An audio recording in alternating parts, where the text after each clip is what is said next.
College football Saturday in the Inland Empire, a special playoff edition here at San Bernardino Valley College, where we have the SoCal semifinal between the top-seeded Tigers of RCC and the fourth-seed Ventura College Pirates. Ghazal Hassan back with you, along with Jeff Gorham. And the Pirates, Jeff, looking to reverse the fortunes from last year as well. It's a bit of a role reversal. The Pirates were the 10-0 team. They were the overall #1 seed last year, and RCC, as the 4 seed, came in and upset them all the way to the state final. Well, I'll tell you what, this is the fourth meeting between these two teams. Riverside has walked away with 2 of these wins. They're 2-1, but the last time the Pirates won was in 2018. 2018, they went to the final where they lost to Laney College. The secret, there has been no secret really for the Tigers. It's been the quarterback, Jake Retzlaff, #1 in the state, 377 yards passing per game, #1 in the state with his 36 touchdowns. He is the cheat code the Tigers have had to rely on all year. Well, I'll tell you what, he has been phenomenal, but let's not forget about his brother, who's had 16 touchdowns. Reggie Retzlaff has been phenomenal. That offensive line has been great, and the wide receiver, Juwan J.J. Tucker, has put in 7 touchdowns of his own. All right, let's flip the script over to the Pirates of Ventura College. A little bit of an unlikely hero for them. Their quarterback, Samuel Marquez, he's like Dante Hicks and Clerks. He wasn't even supposed to be here today. They were going to redshirt him, but a rash of injuries, has thrust him into the starting role at quarterback. He came on board on the 22nd of October, mopping up against Bakersfield in a loss. But since he's been the starter, Jeff, he is undefeated, 3-0. Might he be that magic touch that head coach Steve Mushagian needs to upset the Tigers? Well, he could be, and I'll tell you what, it all starts with that giant offensive line. They have 3 guys that are D1 prospects. They've got a great wide receiver in Tim Greer. They've got a wide receiver, Chris Reeves. Tim Greer, by the way, was a RCC alum from last year's team. He's looking to get that victory against the Tigers today. And remember, they have great running backs in Brown and, of course, Valenzuela. This is a burgeoning rivalry. This will be the 4th time the Pirates and Tigers have met in the playoffs over the last 5 playoffs, so it should be a good one here this afternoon. Coming up next, it's the Tigers and the Pirates on Riverside TV. A little bit of a quick start, guys. We're back here at San Bernardino Valley College. The kickoff coming from Ventura to RCC. Rafael Vargas tees it up. Jordan Williams back with Norbert Espedron from the 2 is Espedron, weaving up to the 20-yard line, and then down he'll go. Looked like the ball came loose. It was just a helmet. Don't worry, Jeff. It's just a helmet. Ball and it'll be 1st and 10 for RCC from the 23-yard line. Brings it out to the... So about a 21-yard return by Norbert Espedron, and 1st and 10 coming up for RCC. It'll be 1st and 10. Tigers offense is always led by Jake Retzlaff. We mentioned in the open, #1 in the state with 377 yards per game. #1 with 36 touchdowns across the front line. Left to right, Anthony LaFrance, Brody Schlafly, Ed Riley, Ulysses Alberto, and Kyle Scott. And the first play is a run play, handoff to Bryce Strong. He'll be pushed back at about the 25-yard line. By number 22. So Strong will maybe get a yard on the play. On the tackle, number 50, Jonah along with number 97 stepping up there along with Angelo Jewell for Ventura. For the Tigers. And Jeff, we talk about the defense for Ventura. They were able to give up some points. The key for them is they're a little bit undersized, but they're very adept technically. 2nd down, here's the throw. Complete to Espedron near midfield. Making the play was Jalen Wesley. He's claiming the ball was loose, but clearly a catch. 25-yard completion up to midfield. Norian Espedron makes the catch. Moves the sticks to midfield. Are the Tigers. So Retzlaff to the top of the screen in the far slot is Roshan Lacey. 1st and 10. Give running left. Around the edge, bumped out of bounds, making the tackle, Jalen Wesley. Getting up to about the 43-yard line, 7-yard pickup for Bryce there Strong. by number 6, Jalen Cooper. Gain of 7 on the play, bring up a 2nd and 3 for the Tigers. 2nd and 3 from the 43 of Ventura. Play action. Here's big Wyatt McClure, will be close to a 1st down. Wesley brings him down just short. 2-yard gain on that play. Wyatt McClure with the reception. Nice to see that they use the early tight end here. The Tigers. Defensive starters, we talked on the about the playing defensive field. line, Jeff, for Ventura. Angelo Jewell, Jordan Rubidoux, both all-league guys. Joe Hernandez up front. He's an all-league guy from last year. He's an undersized defensive tackle. Ryan Downward, the other defensive end. The two linebackers for Ventura, Adrian Sirocco and Drew Carter. They're both D1 bounce backs from the Big Sky. And the secondary is the tough angle for Ventura College. Jalen Wesley and James Twayemi at the corners. Jalen Cooper, C.J. Hodgson, the safeties. That hybrid strong safety is Marquette Harris. They're going to rotate about 6 guys in that mix, Jeff. Dijon Hall will get some time. We'll see some Cam Williams. We'll see Fakir Stewart as well for the Ventura Pirate defense. Mike Payton is their defensive coordinator. So a 3rd and 1, ball at the 41-yard line of Ventura College. This is Gitchaway in motion. Retzlaff will take it himself behind Big Ed Riley. He'll have the first down for RCC. And the offense looks like, Jeff, they're picking up right where they left off. Yeah, it's great to see Jake Retzlaff. He has been phenomenal on the run. We've seen him lead this team in rushing several times this season, and he's going to have to rely on that today if he's going to get us to the next level. Ball to the 38-yard line, so a 3-yard gain on the last play. That's McClure in motion. They'll give to Strong up the middle, and Strong will maybe get to the 35. Taken in by number 22, Bryce Strong. On the stop, number 5. The hit on the play made by Ryan Downward, number the 97. redshirt freshman from Westlake High School. Brings up a second and 7. So for the 2nd and Tigers. 7 coming up. Get your way to the bottom of the screen. Far slot is Lacey. Split out wide is Reggie Retzlaff. You know, Gazal, that's one thing that the Tigers have had problems with in the past. Is they've had some penalty issues, but they've been great the last 5 or 6 weeks. They've been wonderful, but they cannot afford to have any penalties, and luckily that goes against Ventura here. Tyler Wilson's our white hat today. That's signaled against Ventura. Their first penalty. They only had 2 penalties in the playoff game last year with the Tigers, and flags again.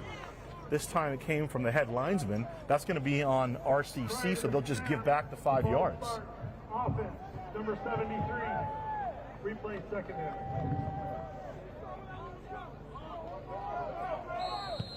So we'll go back to a 2nd down. It'll be 2nd and 7. First down, they'll need to get to the 28-yard line. So a little 5-yard two-step. RCC in those Arthrosite gray jerseys, the white jerseys for Ventura. And here's the little sidearm fling out to Wyatt McClure. McClure has the first down and more. The first man to him to bring him down was Jet Aldridge. Aldridge, the freshman out of Moore Park. And then he had some help at the end from Ben Hall, but the sticks move up for RCC. Number 54. Yeah, quick no offense here. Gain to the 25. It's a 10-yard gain. Plenty of time for Retzlaff. And he hits Lacey in motion. Touchdown, RCC. 25-yard touchdown strike from Jake Retzlaff to Rashawn Lacey. And very quickly, the Tigers get on the board in this semifinal. Well, I'll tell you what, Lacey could be that X factor. He is a guy who can catch the ball, he can run the ball, and a lot of attention is going to be thrown at the other Retzlaff brother. But Lacey right there for the quick strike. 6th touchdown on the year for Rashawn Lacey. And here's our good friend Jacob Marroquin, who's been perfect all year on PATs. And we jinxed him because he missed that one. 57 in a row until that one for Marroquin. And it's 6-0 in favor of RCC. In the first quarter, the Riverside City College Tigers 6. So with 11:48 to play in the first quarter, it's 6-0 Tigers. And a quick score by RCC up on Ventura. Yeah, and I'll tell you what, they look like they're firing on all cylinders. They are running their routes correctly. They look really focused today. This is something that, you know, we've seen in years past where RCC is sometimes they come out slow, they've come out strong today. First semifinal of the day. The second semifinal will be at 6 o'clock. It'll feature Mount Sac and Fullerton College. So the winner of this gets the winner of that. And you never want to get ahead of yourselves, but in the back of my mind, I think a rematch with the Mounties could be looming for the Tigers. But you got to take care of business here first. Yeah, how about that? That was probably the best game we've ever covered on Riverside TV for the Riverside City Tigers. For the Pirates. So Jesse Valenzuela deep for Ventura, along with Lamont James. Here's Here's Valenzuela out of the back of the end zone. Up to the 15, gets some contact. He'll go down at about the 20-yard line. And he was a special teams first teamer in the Northern Division for Ventura College. In fact, he was an all-purpose and a special teams first teamer, did Valenzuela, and made the second team as a running back. Yeah, we watched him. In fact, I watched him on film the last couple games, and he has been the X factor for the Pirates, averaging just over 50 yards per ball game on the ground, but can do so many other things as a utility player, especially on special teams. Good 1-2 punch in the backfield for Ventura between he and J.Q. Brown. And here's Samuel Marquez. What a story he is. The freshman out of Oxnard High. All he does is win. And here's the give to Valenzuela. Running to the left. He'll get up to maybe the 25-yard line. Samuel Marquez. Tackle there. Alex Navarro Silva among the tacklers number 3, for RCC. So 2nd and 5 coming up. 91. And it looks like the Pirates going to go a little bit of tempo here. Gain of 5 brings up a 2nd and 5 for Ventura. Looking for Greer, and Greer will come up and make the catch at midfield, one-on-one coverage. Pass is complete. He was in one-on-one coverage with Quinn Sullivan. Greer, the transfer from RCC, a 28-yard pickup at a little 47-yard line of RCC. So Marquez slinging it with confidence early here, Jeff. I'll tell you what, Greer lost the football in midair after he originally caught it, dropped it, and then caught it again before he landed on the ground. A great play from the former Tiger. Greer split out to the far side. Here comes the pressure. Marquez to the outside, and I believe that'll be incomplete. More on the coverage. The intended receiver was Kevin Tate. He caught the ball but brought it down out of bounds. He's out of bounds. That'll bring up a 2nd and 10. I'll tell you what, if you are Marquez, you do not want to throw it anywhere in DeMarco Moore's presence. That guy can. He is a ball hawk among all ball hawks. 2nd and 10 from the 47 of RCC. In the far slot is where Greer is. Shuttling into motion, Dawson Adams Griner. Here's the gift. Dashing to the outside is Valenzuela. And he's pushed back by Orozco. Valenzuela maybe gets a yard and a half up to about the 45-yard line. So 3rd and 8 coming up for Ventura. Number 12. Let's see if they try to go over the top. That brings up here on the 3rd down. Let's see if they're going to. It's one-on-one coverage, man-to-man. But let's see if they can trust those receivers against that RCC secondary, who has been dynamite all season long. Orozco has really been coming on defense, Jeff. He's become a bit of a playmaker for James Cook and the Tigers. 3rd down coming up. Marquez on the play fake. Over the middle, a little bit of a lollipop. Macaluso tied up with Moorer. No flags on the play. DeMarco Moorer knocks it down. 4th down coming up.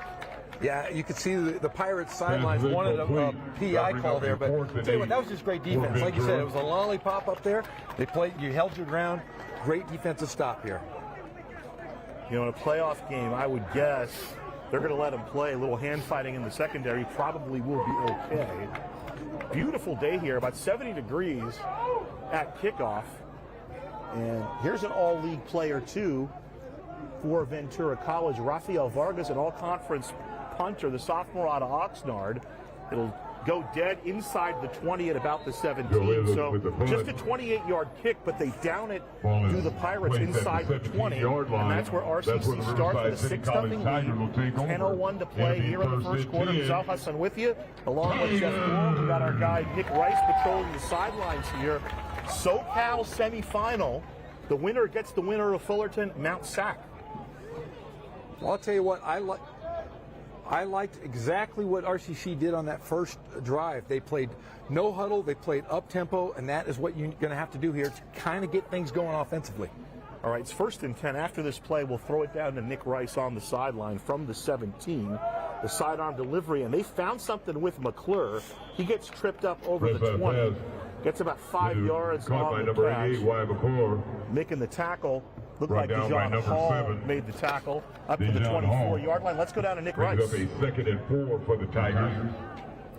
It's been an impressive start for the Tigers offense, but they've had a tough time throughout the year running the ball, and that's been the focus for this Tigers offensive coaching staff since that touchdown drive. We'll see how the running game fares throughout the course of this first quarter. Guys? Well, I can answer your question directly, Nick. About 2 yards on the play. by Bryce Strong there. Marquette Bryce Strong Harris, on the the carry. sophomore out of Upper Marlboro, Maryland, makes the tackle. So actually it ended up being a first down. He got over the 25 to the 27. They'll go right back to Strong up the middle, and he'll run right into the hands of Adrian Soracco, the sophomore out of Santa Barbara. He'll get another 5 yards, 3 yards, up to about the 30-yard line. And they're feeding the beast, running behind Big Ed Riley, the man in the middle out of St. John Bosco. Congratulations to the Braves for winning the CIF Division I title yesterday. Well, he scored 42 to 40? No, 24-22. Rollo went for the 2 to tie, didn't get it. Farewell to Bruce Rollinson as well. And the ball's on the turf, still loose. A couple of Pirates had a shot at the ball, still loose. And now Ventura's saying they got it, and the officials agree. So the first turnover by RCC, C.J. Hodgson jumps on the sophomore out of Henderson, Nevada. It's scored loose, and then a Pirate had a shot at it. A Tiger had a shot at it before Hodgson picked it up. And that has been the problem. You know, in tight games, they've coughed the ball up on the running game. RCC now is going to have to maybe possibly go back to that passing game and try to get it over the top here so they can establish that inside game once again. 23rd takeaway of the year for Ventura, their 12th fumble recovery. And now they have the short field. Can the Tiger defense play around it? Let's see what Marquez does. I love it when teams take the shot right off the turnover. That's Greer in motion for Ventura. 1st and 10 from the 35. Marquez going to look for his playmaker up high, juggled and caught. He brings it down at about the 30-yard line, a 5-yard gain on first down. Loveland Don Willie's on the coverage. He had help from DeMarco Moore, but a 5-yard pickup for the Pirates. Well, you know, you watch Marquez, not a prototypical quarterback. Kind of looks like it's taken everything he can to throw the football, but it's been very effective so far. Right up the middle, this is J.Q. Brown lunging forward close to a first down. I think he'll be just short from where the linesman is holding his head up. You speak about Marquez, you know, in high school, he was a linebacker, running back type of guy. And to play at the next level, moved his position to quarterback. And he was going to redshirt. They were going to develop him this year. Well, how about this for development? 3 starts, 3 wins. Hey, that is phenomenal. In fact, the last couple games that he has played, you know, there was questions. You know, can he carry this team? I'll tell you what, he's carried them great. Get a look at that play again. The player down for Ventura is James Lucio. Lucio, the sophomore out of Bakersfield. And again, we talked about the secondary, how Steve Mishagian kind of rotates in. They'll rotate on the offensive line. We talked about it in the open, Jeff. They have 3 D1 guys, but they're also very deep up front. Lucio is one of these guys, a 2021 grad of Stockdale High School in Bakersfield. And a couple of injuries, they pushed him into duty, and he kept his way in the lineup, and he's walking off under his own power. You always like to see that. Yeah, you hate to see guys. You want to have both teams at full strength, especially here in the semifinal game.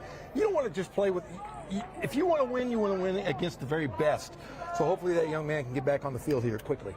8 minutes left in the first quarter, 6-0 RCC, but a turnover, and 3rd and short coming up for Ventura. Marquez to throw. Here comes the pressure. Looking down the field, incomplete. It was intended for Kevin Tate. Double coverage down the field for RCC. Keith on Gooden in on it, and 4th down coming up. It looks like Ventura wanted to get roughing the passer, but they're not going to get it. It's just going to be offsides on RCC. So a 1st down for Ventura as the Tigers are offside. So Marquez using the free play. But Marquez, like I said, took a shot after the throw. Against Tigers, threw the ball down to the 21-yard line. So move it to the 21-yard line. Down for the Pirates. 1st and 10 for Ventura. J.Q. Brown is the running back. 3 receivers to the far side, and that's where he'll look.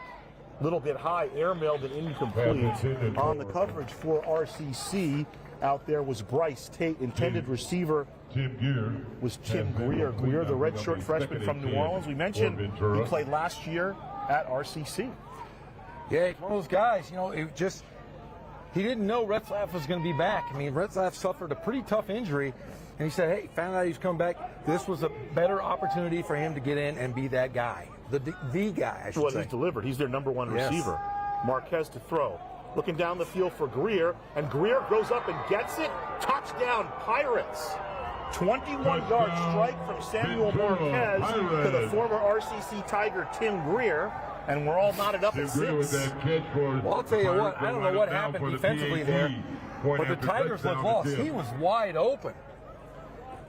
So the Pirates convert the turnover into 6 points. On for the PAT is Vargas. Check that, excuse me. This is LJ Harm, the freshman.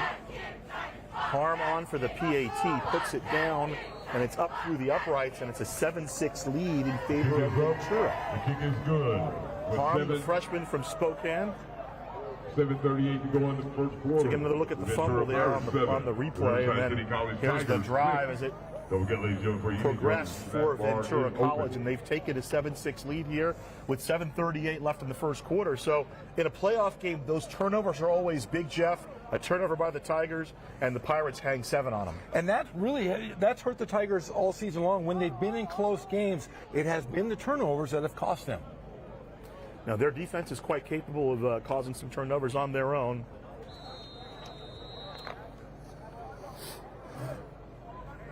So Jordan Williams down to return deep for Riverside, number 9, number 6. For RCC along with Norbert Espadrone.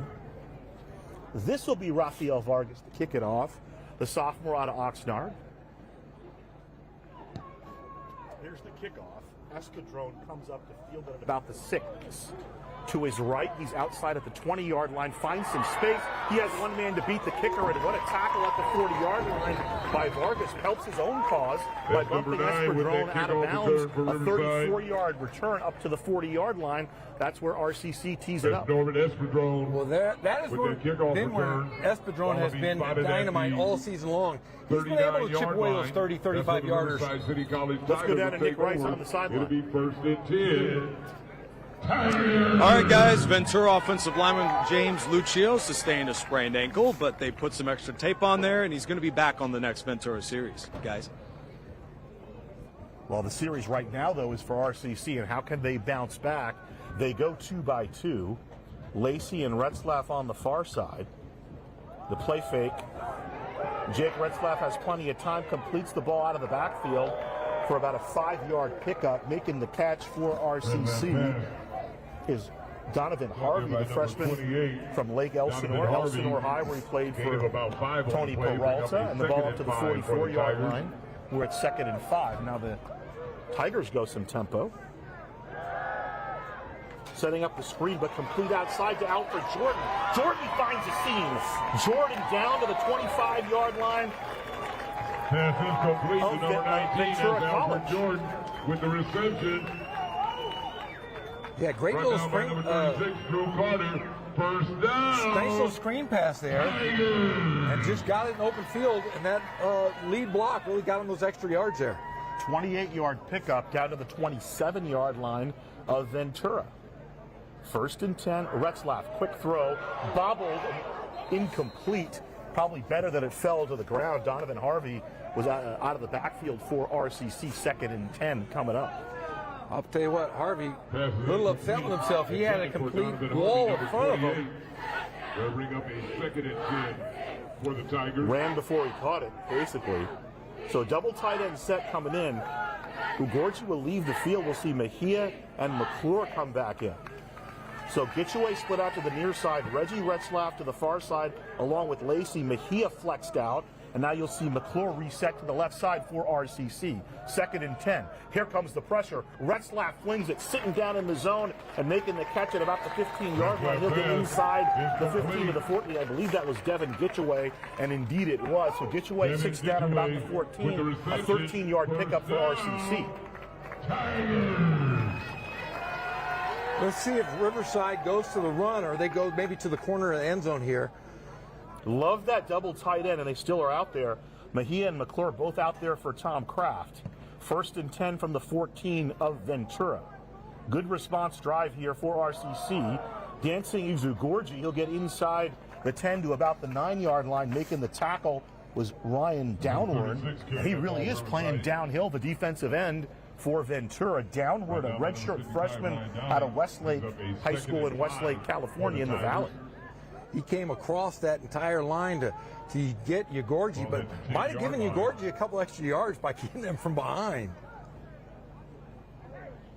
So listen, the ball's down. They'll officially mark him down at the 10, which makes it a 2nd and about 6. You got to get inside the 5 for the first down. 2nd down. Here's running to the left side. Ugorji again. He'll have the first down. Still on his feet. Now getting pressed back. First guy to him for Ventura was Jalen Wesley. Let's see where they mark it. They'll mark it where they mark it. It looks like it's going to be a first down. Line judge standing at about the 4-yard line, and they'll drop the sticks, Jeff, 1st and goal. Picks up a first down. It'll be first. Let's see if they can continue to really push this ball right up the middle, up the gut here. Well, I guess they said he was short. So 2nd and 1. Ugorji, the lone man in the backfield, flexed out almost as an H-back is Wyatt McClure, the tight end. They'll give the ball running right is Ugorji, and looks like he's got it.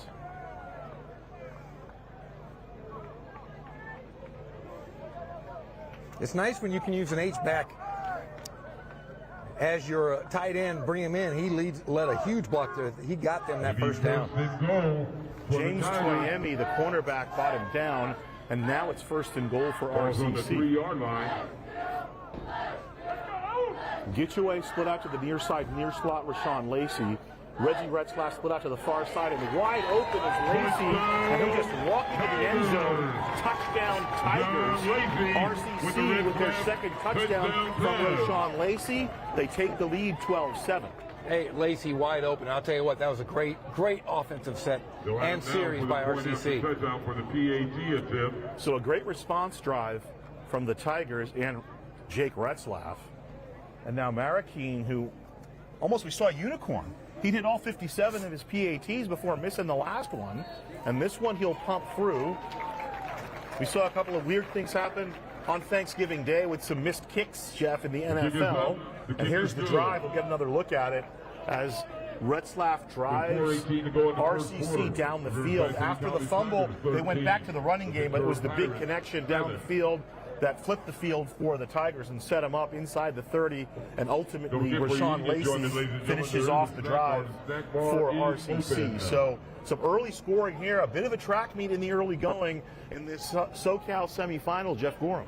I really think that Coach Kraft wants this to be a track meet. He has the superior athletes. And I'll tell you what, he's got the best athletes in the country right now. But I will say this, on that last drive, when they changed the tight end to H-back, really created some matchup problems because they were playing man-to-man, left one guy open. We saw that with Lacey. Well, it also, when I was talking to Steve Mushagian before the game, he said, hey, I like our defense. We're a little bit undersized, but we're quick, and we have playmakers.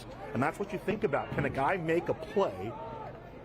Ball will come out. Lamont James from the goal line. He's up over the 25, outside to the 30, and finally is tripped up. Making the tackle for RCC was Philip Bangura, the freshman. But a nice return by Lamont James over the 35.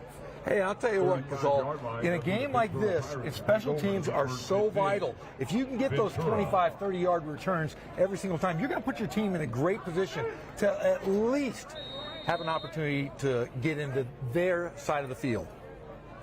So here's Samuel Marquez. We saw the response drive from Jake Retzlaff. What can the young freshman do? Marquez with the delayed handoff right up the middle. Valenzuela, he's got some daylight. He's to the second level, and he gets up over the 45 into RCC territory. So about a 21-yard run to the 44-yard line of the Tigers. First down, Pirate. Sticks move up. Valenzuela, we mentioned, multi-position all-conference pick at running back, at all-purpose, and on special teams. Marquez to throw, flings it.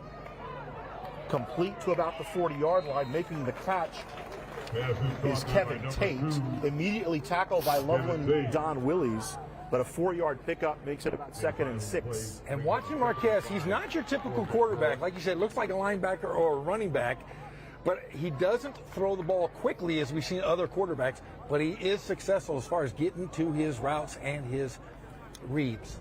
Two former RCC guys to the far side, Jerron Glenn and Greer. They'll fling it instead, though. That's Chris Reeves. Reeves comes down with it, gets through one tackle, and then he is lit up.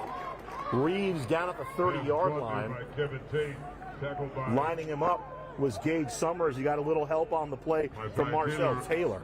Tell you what, he got his helmet knocked off. That was a great hit. Of course, Chris Reeves, remember the great actor Christopher Reeve who played Superman? Yes. Now son of Jarrell, kneel before Zod. 1st and 10 from the 30. Here's the give to Valenzuela. Breaks the first wave of tacklers, stumbling, still on his feet. Summers finally locks him up at about the 25-yard line. He looked dead to rights behind the line of scrimmage and then squirts out for about a 6-yard gain, 5-yard gain, Jeff. I'll tell you what, both these teams are really moving the ball up the field at a frenetic pace we haven't seen all season long. And it's because the big boys up front are knocking the snot out of people. The offensive line for both RCC and Ventura, they both look extremely dialed in here this afternoon. 2nd and 5, Marquez, plenty of time. Looking down the field, wide open, incomplete, little bit overthrown. Keithon Gordon on the coverage. Kevin Tate was the intended receiver. 3rd and 5 coming up. One thing we've seen from Marquez so far early on in this game is he's thrown the ball pretty high up on to his receivers.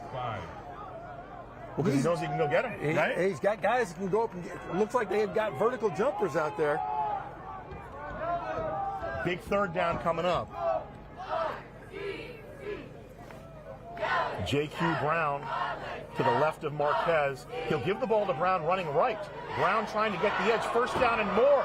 He's to the 2nd level. He is just short of the end zone. Taylor will push him out at the 1-yard line. 24-yard run for the running back, the sophomore from Groveton, Georgia, John Cuevas, J.Q. Brown. J.Q. Brown had an ACL injury, recovered from it, rehabbed all year, came back in May of last year, and it's paid dividends. And it looks like the Pirates are in. Touchdown, Ventura College.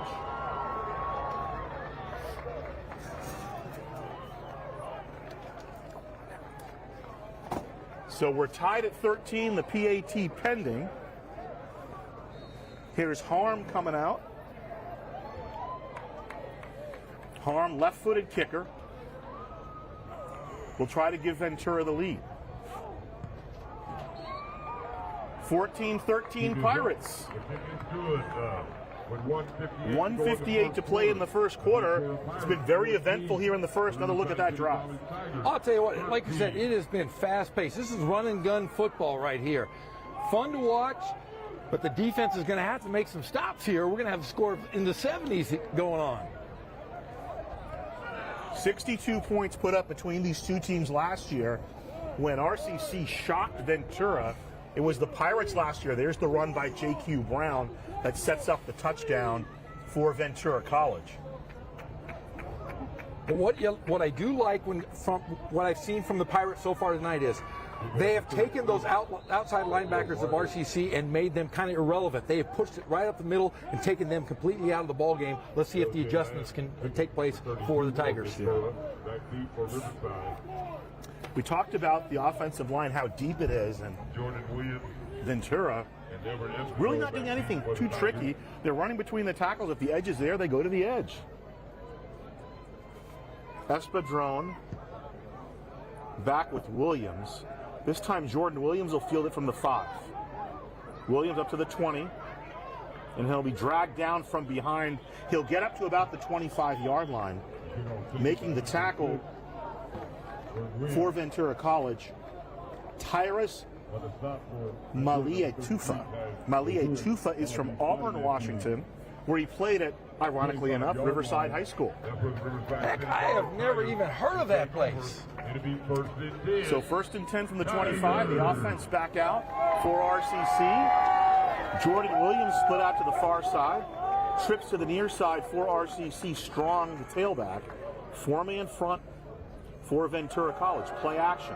Retzlaff stepping up, slings it to the side. Espadrone, 40, 45, finally bumped out of bounds at the 45-yard line. C.J. Hodgson makes the play. About a 20-yard pickup for the Tigers, and Retzlaff picking up right where he left off, Jeff. Now, how many arm angles have we seen Retzlaff throw this season? He throws sidearm, underarm, 3-quarter, over the top, two-handed, jump throws. He's done it all. Retzlaff already 10 for 11 looking down the field, taking a shot, incomplete, and here comes the flag. On the coverage was Dijon Hall, the sophomore for Ventura College. In the route was Norbert Espadron, and a 15-yard penalty and a first down coming up. So saves him an incompletion. He was riding on his back like Yoda in Empire Strikes Back. Do or do not, Jeff. There is no try. Move it all the way to the 39 of Ventura. Fast and furious action here in the first quarter. Retzlaff, the comeback route to Espadron. Norbert Espadron makes a nice move, gets to the outside, but an ankle tackle. Nice job.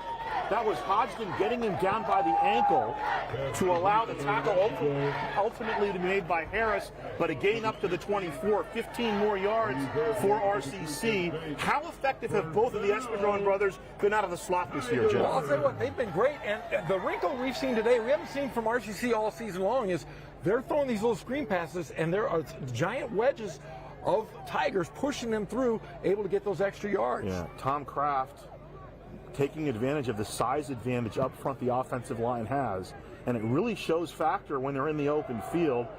Bryce Strong dancing up the middle. He'll get inside the 20, tackled by Angelo Jewell. Jewell, the sophomore out of Woodbridge, Washington. Quick first step, 9 sacks, first team all-conference selection.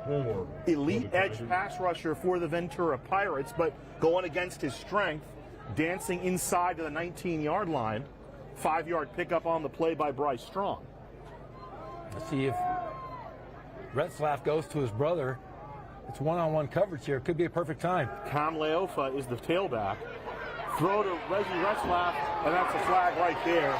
Marquette Harris, aggressive, maybe a little too aggressive, and Reggie Retzlaff still almost hauled that one in, Jeff. I'll tell you what, I saw it as they were setting up the play. It was going to go to his brother.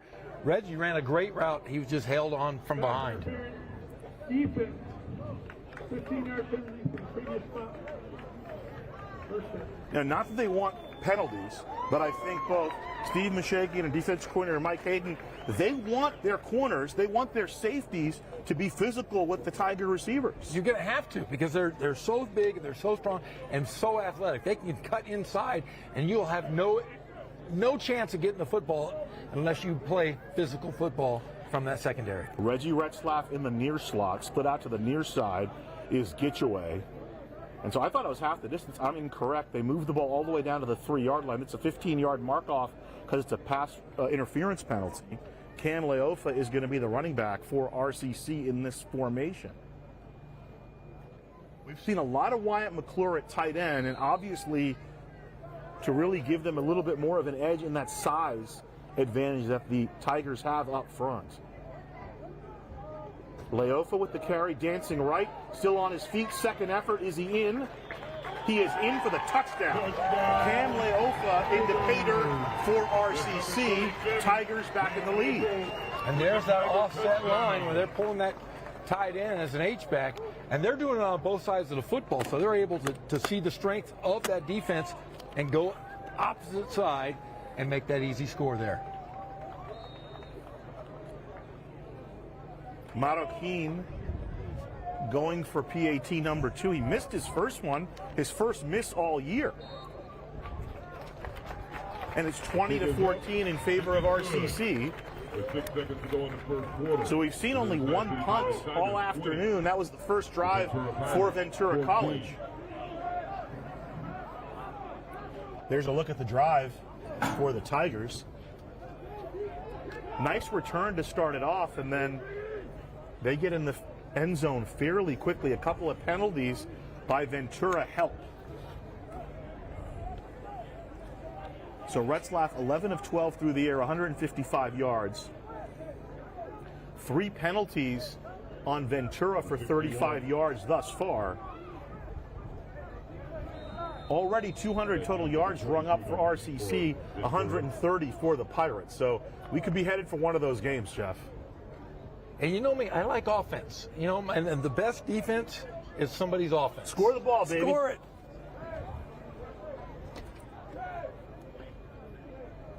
So Marroquin will send it away.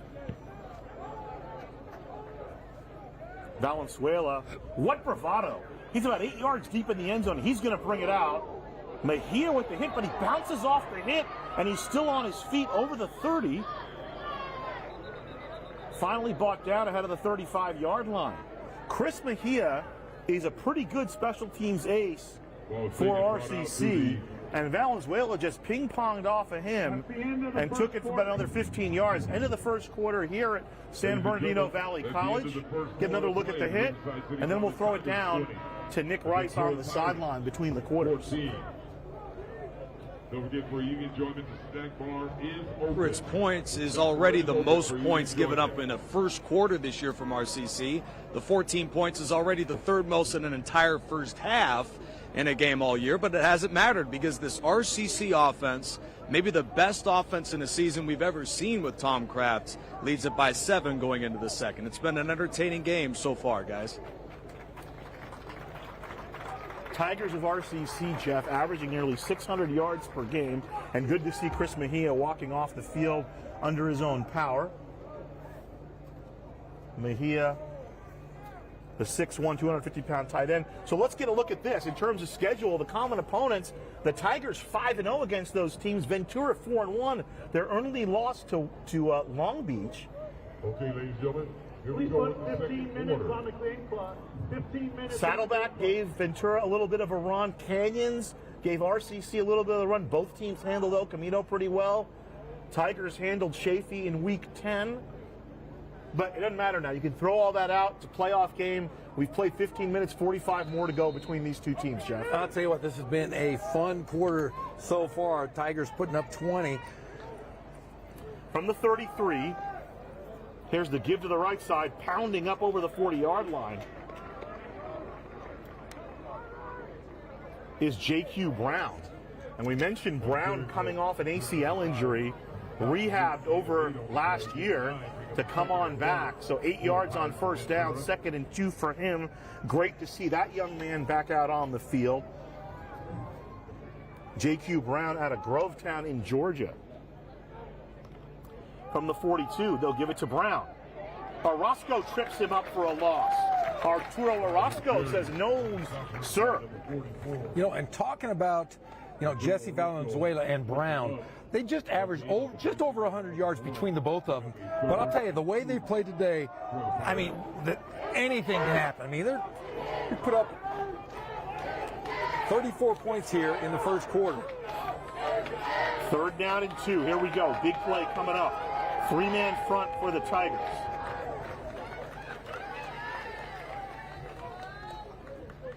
Here's the give. That's Lamont. Tackled is Lamont James.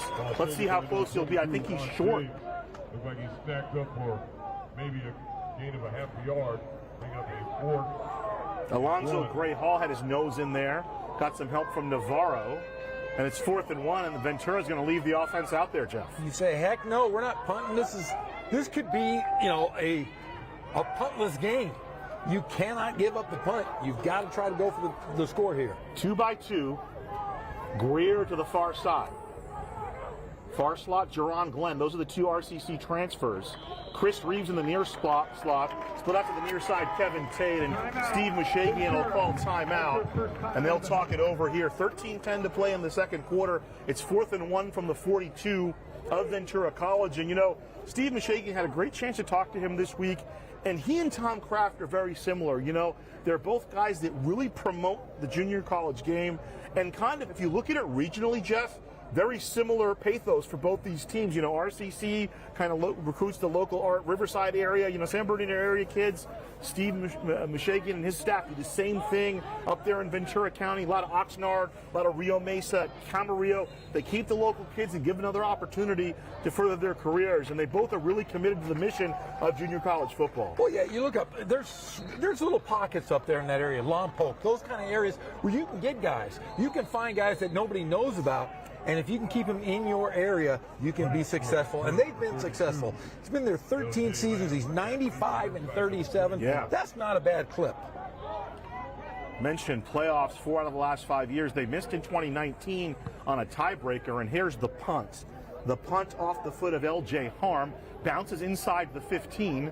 and they're going to down it right at the 1 yard line. Whoa, how about that? 57-yard kick, no return, and a great field position flip by Ventura College. Well, I'll tell you what, if you're going to punt the football, be happy you punted it and got it to the 1 foot line. 1 yard line. That's where So no easy assignment for Reggie Retzlaff. Excuse me, for Jake Retzlaff. Reggie too, but Jake Retzlaff and the RCC offense. And here's an opportunity now. We mentioned the defense for Ventura is very larcenous. They already have a turnover today, which gives them 23 takeaways on the year. They also have 23 sacks. I'd watch Angelo Jewell. They're going to turn him loose if the Tigers maybe attempt to pass. Let's see what's running out there. I don't see any tight ends out there, so it's going to be they're going to do their normal 2-by-2 formation. Actually, I misspoke. Is that McClure? So yeah, 3 receivers and McClure. 1st and 10 from the 1. They'll throw. They'll fling it out to Leofa. Leofa dives forward at about the 5-yard line. Dijon Hall on the tackle for Ventura College. Hall, the sophomore from Henderson, Nevada. You and I will get a chance to go to Henderson in March for the Big West. Big West basketball tournament. In fact, UC Riverside just played it in Henderson. Right, they went to Dollar Loan Center. Yeah, and won 3 games. Everybody's talking about the Highlanders going 5-2 so far early in this season. Big win at LMU after trailing by 20. 2nd and 6 from the 5. Leo for the lone man in the backfield. This is McClure in motion. Play action, they'll slide it out to McClure. McClure rumbling to the 5 to the 10, dancing outside to the 15, over the 20, flag thrown. Finally pushed out of bounds by a combination of C.J. Hodgson and James Tuami. But let's see what the penalty flag's all about. I think it's going to be a hold. Looks like it was an interior hold, maybe. Yes. Offense, number 4. Half the distance. Replay second down. Rashawn Lacey, the guilty party. It'll all come back. Man, when McClure gets ahead of steam up, I don't think you want to get in front of him, Jeff. That's like you getting up ahead of steam. Yeah, I'm telling you what, you have me running maybe 2-3 miles an hour, I might be able to hurt somebody, but he's running 5 miles an hour. McClure, 6'3", 245. I think they got the weight about 20 pounds under, too. I think so. I think maybe he weighed in August at 245. Yes. He's a good probably 260, 265 about now. A lot of pancakes. 2nd down and 12. This is Strong breaking out over the 10 to the 15. He'll have the 1st down up to the 16-yard line. Hodgson on the tackle, getting some help from Jalen Wesley for Ventura. And the sticks move up for RCC. Yeah, I'll tell you what, Gazal, this wouldn't be a bad play. You have some space here. Take the top off the football. See if you can make them, if they're playing one-on-one coverage, try to hit one of those quick receivers here. So Strong, the lone setback. They'll give the ball to Bryce Strong running to the left side. He'll duck back inside, running behind big Ulysses Umberto, but good job by the Ventura defense stringing it out. Jalen Wesley brings him down. Not much of a gain there, if any. Maybe a yard on that play. Number 22, Bryce Strong. Number 7 on the tackle for Ventura. Dijon Hall brings up a 2nd and 10 for the Tigers. So clock moving, ball at the 17-yard line. Loss of a yard on the play there. Retzlaff looking back, a long look back to the sideline for Jake Retzlaff. Back to throw. Here comes the pressure. He'll try to fling it for his brother Reggie. Did he catch it? They say he does, up to the 25-yard line. So 3rd down coming up, 3rd and about 2, as Reggie Retzlaff reels that one in. They've been doing a pretty good job on it. They have. I mean, that's the one guy you do not want one-on-one coverage, because he is quick, but his size and his strength really make him tough with the deep ball. That's a great matchup with James Tuami out there. He's one of their top corners. Had some D1 offers on the table. Jake will take it himself. A little bit of a rugby scrub over the 30. Wow, about 7 yards and a 1st down for RCC, running behind Big Ed Riley. It looked like somebody picked Retzlaff up by his belt and just carried him across the first. Sidearm delivery complete and down over the 30. Wow. Jalen Farrar, the sophomore, saw nothing but green in front of him, but needed to get his feet down. They'll mark him just over the 35, about a 3-yard pickup. 2nd and 7 coming up for RCC. It looks like a gopher popped up, stuck in a hole there and slipped. The old Bill Murray play. Okay, they'll run the exact same play, and this time he's got some real estate, and he'll be bumped out of bounds near midfield. They'll mark him out at the 48-yard line, 13-yard pickup, and a first down. C.J. Hodgson there again, along with James Twayemi. 13-yard gain, first down, Tigers. Tigers, a little tempo action here. So Gitchaway split out to the near side. Near slot is Rashawn Lacey.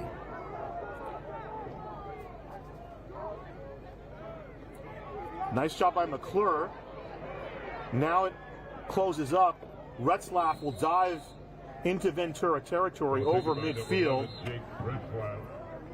Jonah Rubidoux with the tackle, the sophomore out of Parker, Colorado. Rubidoux, a second-year all-conference guy. A little bit undersized, but a wrestler, understands leverage.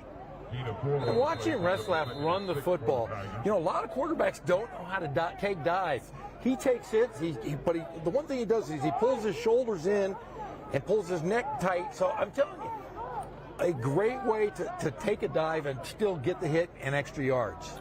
4-yard pickup, 2nd and 6 coming up. Quick throw, nice play. That's Twayemi. He's their top ball-hawking defender at corner, intended for Jordan Williams. But Twayemi, the sophomore from Drexel Hill, Upper Darby High School. When I was talking with Steve Mashagi, and he said, hey, this is the best guy we've had since Jalen Watson. If you didn't know, Jalen Watson played at Washington State, and he's now with the Kansas City Chiefs. He was a 7th-round draft pick in 2022 by KC, playing for Andy Reid, brings up 3rd and 6. McClure now in the near slot, the big tight end. Here comes the pressure over the middle, juggling and incomplete, intended for Rashawn Lacey. Jalen Wesley, the freshman from Calabasas, with a big play. And that's fundamental football. That's 2 times in a row that those defensive backs have been able to get the ball, their hands on the football on that cross pattern. And a big stop for the Pirates here, down 20-14, 8:46 to play in the second quarter. Their offense will get the ball back, so they didn't get the big play potentially by pinning RCC deep in their own end, but they did stop the Tigers, and now they'll get the ball back. The punt coming from RCC off the foot of Jared Campbell. Valenzuela, his toes on his 10-yard line, and the flags come in. Delay a game, offense, 5-yard penalty, replay 4 count. I'll tell you what, Gazal, you know, we're in a pretty nice stadium. We're up a little high here. Yeah, nice stadium. We're pretty close to the field, so I've been listening to the players talking a lot of unfriendly things to one another. A little smack talking. Playoffs, man. I love it. These teams have been very familiar with each other. We mentioned in the punt, they blocked the punt. Oh, my. Ventura has it.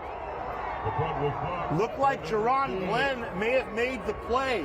Jerron Glenn, the ex-RCC player, blocks the punt of Jared Campbell, and another short field coming up for the Pirates of Ventura. Watch this. I mean, there are 2 or 3 guys that could have blocked this punt. And they were all in. That's a momentum changer right there. So the jailbreak on the punt block, 1st and 10 from the 26.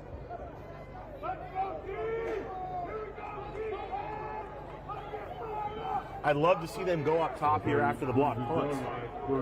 Let's see what they have drawn up here. Instead, they'll hand the ball to Valenzuela. He'll put his foot in the dirt and cut back to the inside. They'll be brought down after about a 3-yard pickup.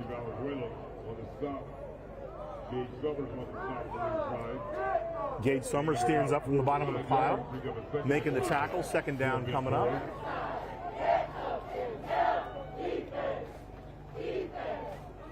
He'll mark him to the 23-yard line. 2nd down coming up.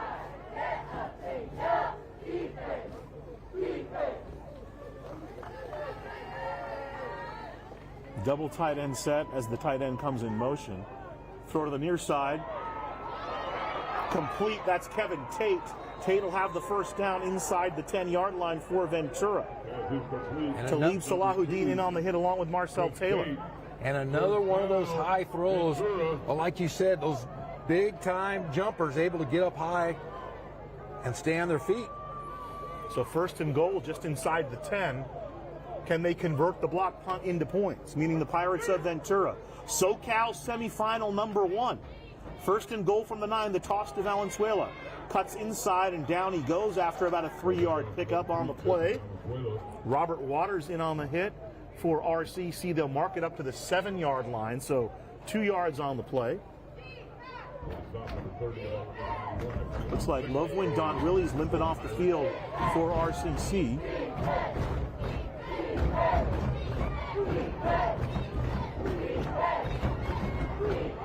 Second and goal. Play action. Marquez, the jump ball intercepted. Guess who, Jeff? No way! My guy! Number 9 on the year for DeMarco Moore as he picks the ball off in the back of the end zone. Samuel Marquez, meet DeMarco Moore. He has met seemingly every quarterback that they've played all season long. You know, there are a few guys you can watch on defense that you hope, they're like wide receivers. They're big-time playmakers. He's that guy that I love watching for the Tigers. And that's the experience there. Marquez, I think, put a little bit too much air on that one, gave Moore a little bit too much time to break on the football. Usually into the end zone, we were used to seeing Jake Retzlaff. You're just rifling it. You're just throwing a bullet to the back of the end zone. But Moore makes the play. Who knows? Even if he whipped it, Moore probably makes that play anyway. Another turnover, the first turnover for Ventura. First and 10, RCC. Ugorji takes the handoff. He'll get the edge. Up to the 30. Wesley pushes him out of bounds over the 30-yard line. Another first down for RCC. So a huge break for the Tigers as DeMarco Moore makes the play. Harvey with the carry. First down. Tigers. Instead, that was Harvey, not Ugorji. Don't want to get Tony Peralta mad at us. Head coach at Elsinore. First and 10 line is the 31. Right up the middle again is Harvey to about the 39-yard line. Harvey running behind the middle of that offensive line for RCC. We talked about Big Ed Riley, Brody Schlafly, Ulysses Alberto from Riverside Poly, local kid. So call it the 38-yard line. Another give to Harvey. Breaks the first line. He's got the first down, and he twists up to about the 47-yard line. So 9 more yards for Donovan Harvey. Flag on the play. Yeah, that flag was thrown by the sideline guy. Let's see what the call is. Offside, defense. That penalty is declined. Result of the play. First down. So Harvey with a nice little drive on his own. RCC chewing up some time on the ground. Trips to the top of the formation. Harvey again running inside. He'll traverse into Ventura territory at the 49-yard line. Ball taken by number 28. So second and about 6 coming up, although mark it to midfield.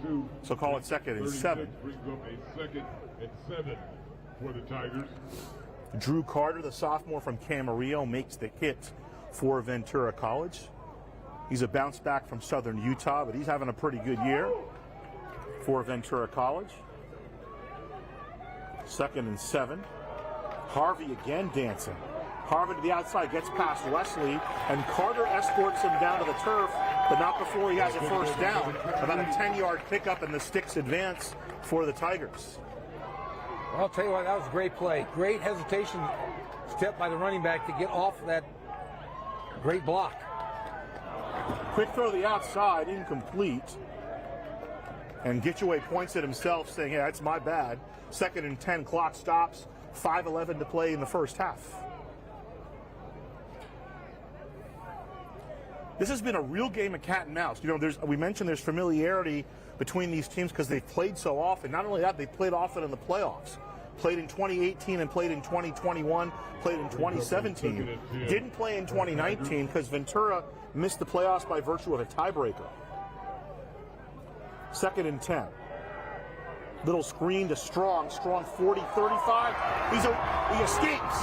Strong puts a move on down inside the 10. Nice job getting down the field by Jonah Rubidoux. who makes the tackle at the 8-yard line, but not before Bryce Strong picks up 32 yards on that little screen pass. I'll tell you what a great play there by RCC. Down to the 7-yard line. Where to be first and goal. Tigers! So first and goal from the 7 for RCC. And after the big pick by Moore in the end zone, Jake Retzlaff just leading the Tigers right down the field. Get your way, split out to the near side, near slot, Reggie Retzlaff. Here's the option. Jake Retzlaff will keep it. He'll sweep to the outside and buck down. Good tackle, stepping up and making the play. That was James Twayemi, the cornerback. We've talked about him a couple of times. So a 2-yard gain for Retzlaff. They'll call him down inside the 5. Second and goal coming up. For the Tigers. Nice play by Twayemi, stepping up and making the tackle, Jeff. Well, I'll tell you what, I thought it was a sure touchdown, but just kind of gave up his body, dove, and took out the legs of Retzlaff. Clock moving. Strong resets. Here's the flip to Reggie Retzlaff. Reggie will get in. Touchdown, Tigers. Jake to Reggie, and the Retzlaff brothers combine to reach Paters. Hey, why not go to your brother? Familiarity. You know, hey, we're not going to drop the football. You drop the football, the brothers start fighting each other at home. I wonder how they're going to score that. I think that was a shovel pass. Yeah, so is that a pass? It'll go down as a forward pass. PAT coming up for Mato-Key. You know he's not going to miss again, Jeff. He missed one. That's enough. He puts that one through. Marroquin, until that first miss, had been 57 of 57. So he is now 60 of 61. It's 27-14 in favor of RCC. Let's go down to Nick Rice on the sideline. All right, guys, DeMarco Moore just set just as one interception, rather, away from the all-time single-season RCC record. As soon as all of his teammates were there to congratulate him on the sideline, his immediate response is, let's get another one. And that would, of course, tie the record and really swing this game around. Let's see what he does and what the defense does here late in the second quarter, guys. Well, I mean, he set up the touchdown. That's the big deal for the Tigers, is that pick prevented a score from Ventura and then set up their own drive. And his 9th interception on the year, 10 constitutes a new RCC record. And this might not be his last game. If they can hold on here, they'll get at least one more game. Love to see him break that record. He has been so dynamic in offense, and I don't throw that term around too much. Playoff Saturday. Here comes Valenzuela out of the end zone. He's got some space. He'll veer to the outside, and he's tackled on the outside by RCC. Jesse Valenzuela is out to the I'll tell you what, sorry about that. Yeah, sorry. I lost my mic for a second. Go ahead, Jeff. I was saying, great running, though, I'm going to say, from Valenzuela so far in the special teams. Like you said, all league playing both running back and special teams, but he has been just great. Well, I love him. He's a swashbuckler on special teams. I mean, he goes after it. He is slicing and dicing. Philip Bangura on the tackle. 1st and 10. Line is the 30 for Ventura. Marquez, the give to Brown. Brown's got a lot of space right up the middle. Brown to the second level, and now he's got some speed. It's a foot race. Brown to the 20, the 15, and brought down by Quinn Sullivan. Sullivan brings him down inside the 15. They'll mark him down at the 13-yard line. 57-yard run. 57-yard run for J.Q. Brown. And let me tell you something. He's coming off an ACL injury.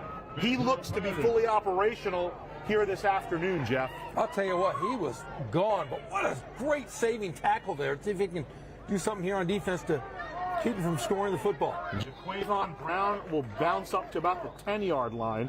Arturo Orozco met him there. About a 3-yard pickup on the play brings up second down for Ventura. You got to give credit to the Pirates. They took a couple of punches, didn't go down. They come off the mat. They're in the red zone. 2nd down and 7. Line is the 10. Valenzuela now in a running back for Ventura.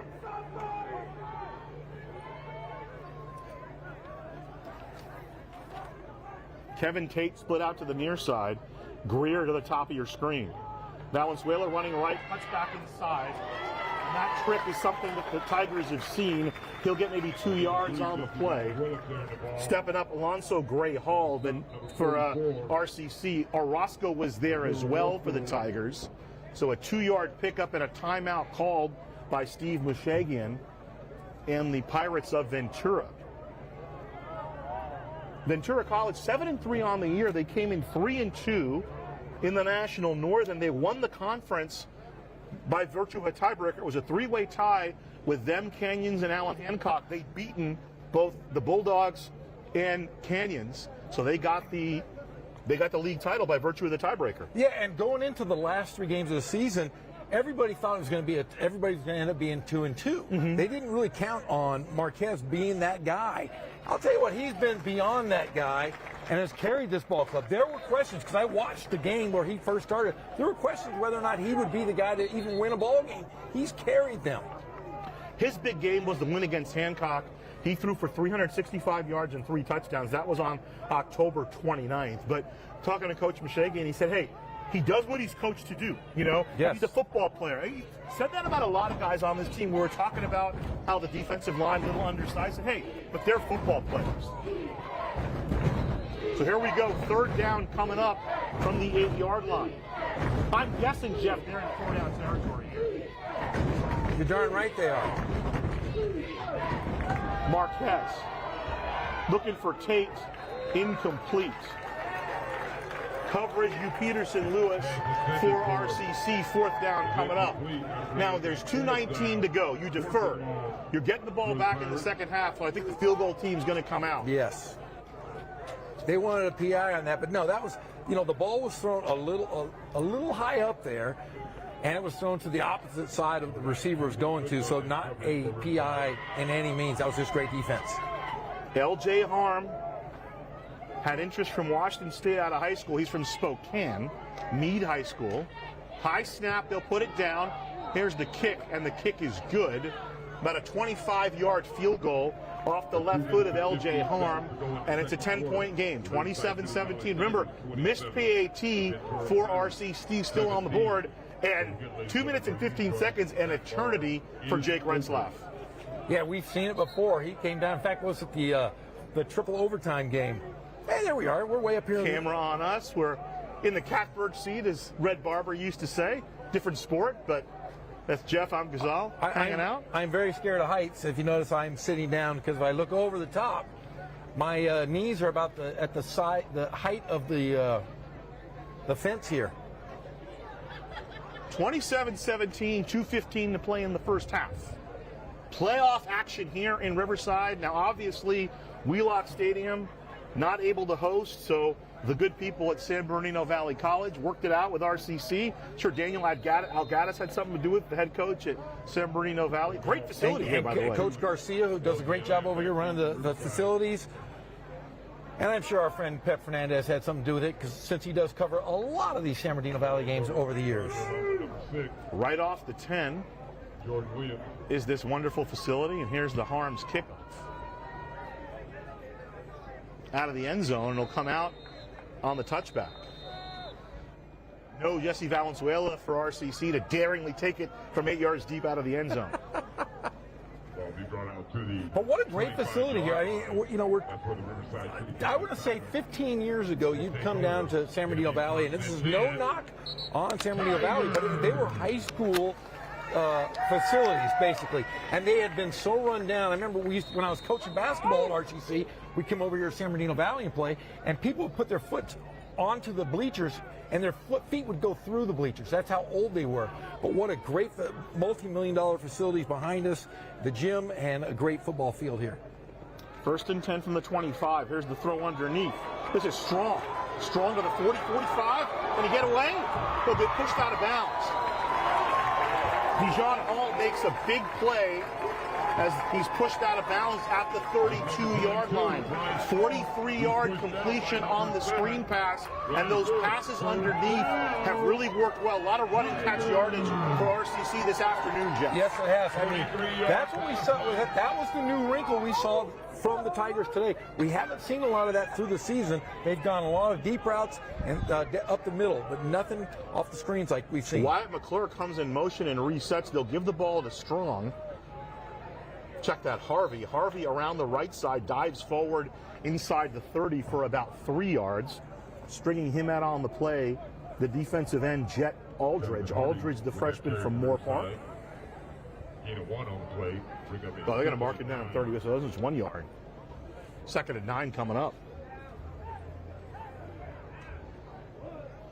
Jake Retzlaff looks back towards the Tiger bench. Jordan Williams in the far slot. Reggie Retzlaff split out to the near side. Roshan Lacey in the near slot. Little hesitation. Strong up the middle on the delayed draw. He'll dance outside, breaks a tackle, and he's down inside the 20-yard line. 13 more yards for the Tigers and a first down. Gonzalo, I was watching the receivers on that play, and defensively, Ventura is all over Reggie Retzlaff. They're holding him the entire time. He's not getting a whole lot of freedom here. That's probably why Jake Retzlaff has decided to spread the wealth so much, as we're under a minute to play in the first half. Retzlaff to the near side of the screen on the bottom. Slings it in the slot. This is Lacey, and Lacey tackled immediately getting to the 25-yard line. Aldridge gets up from the bottom of the pile.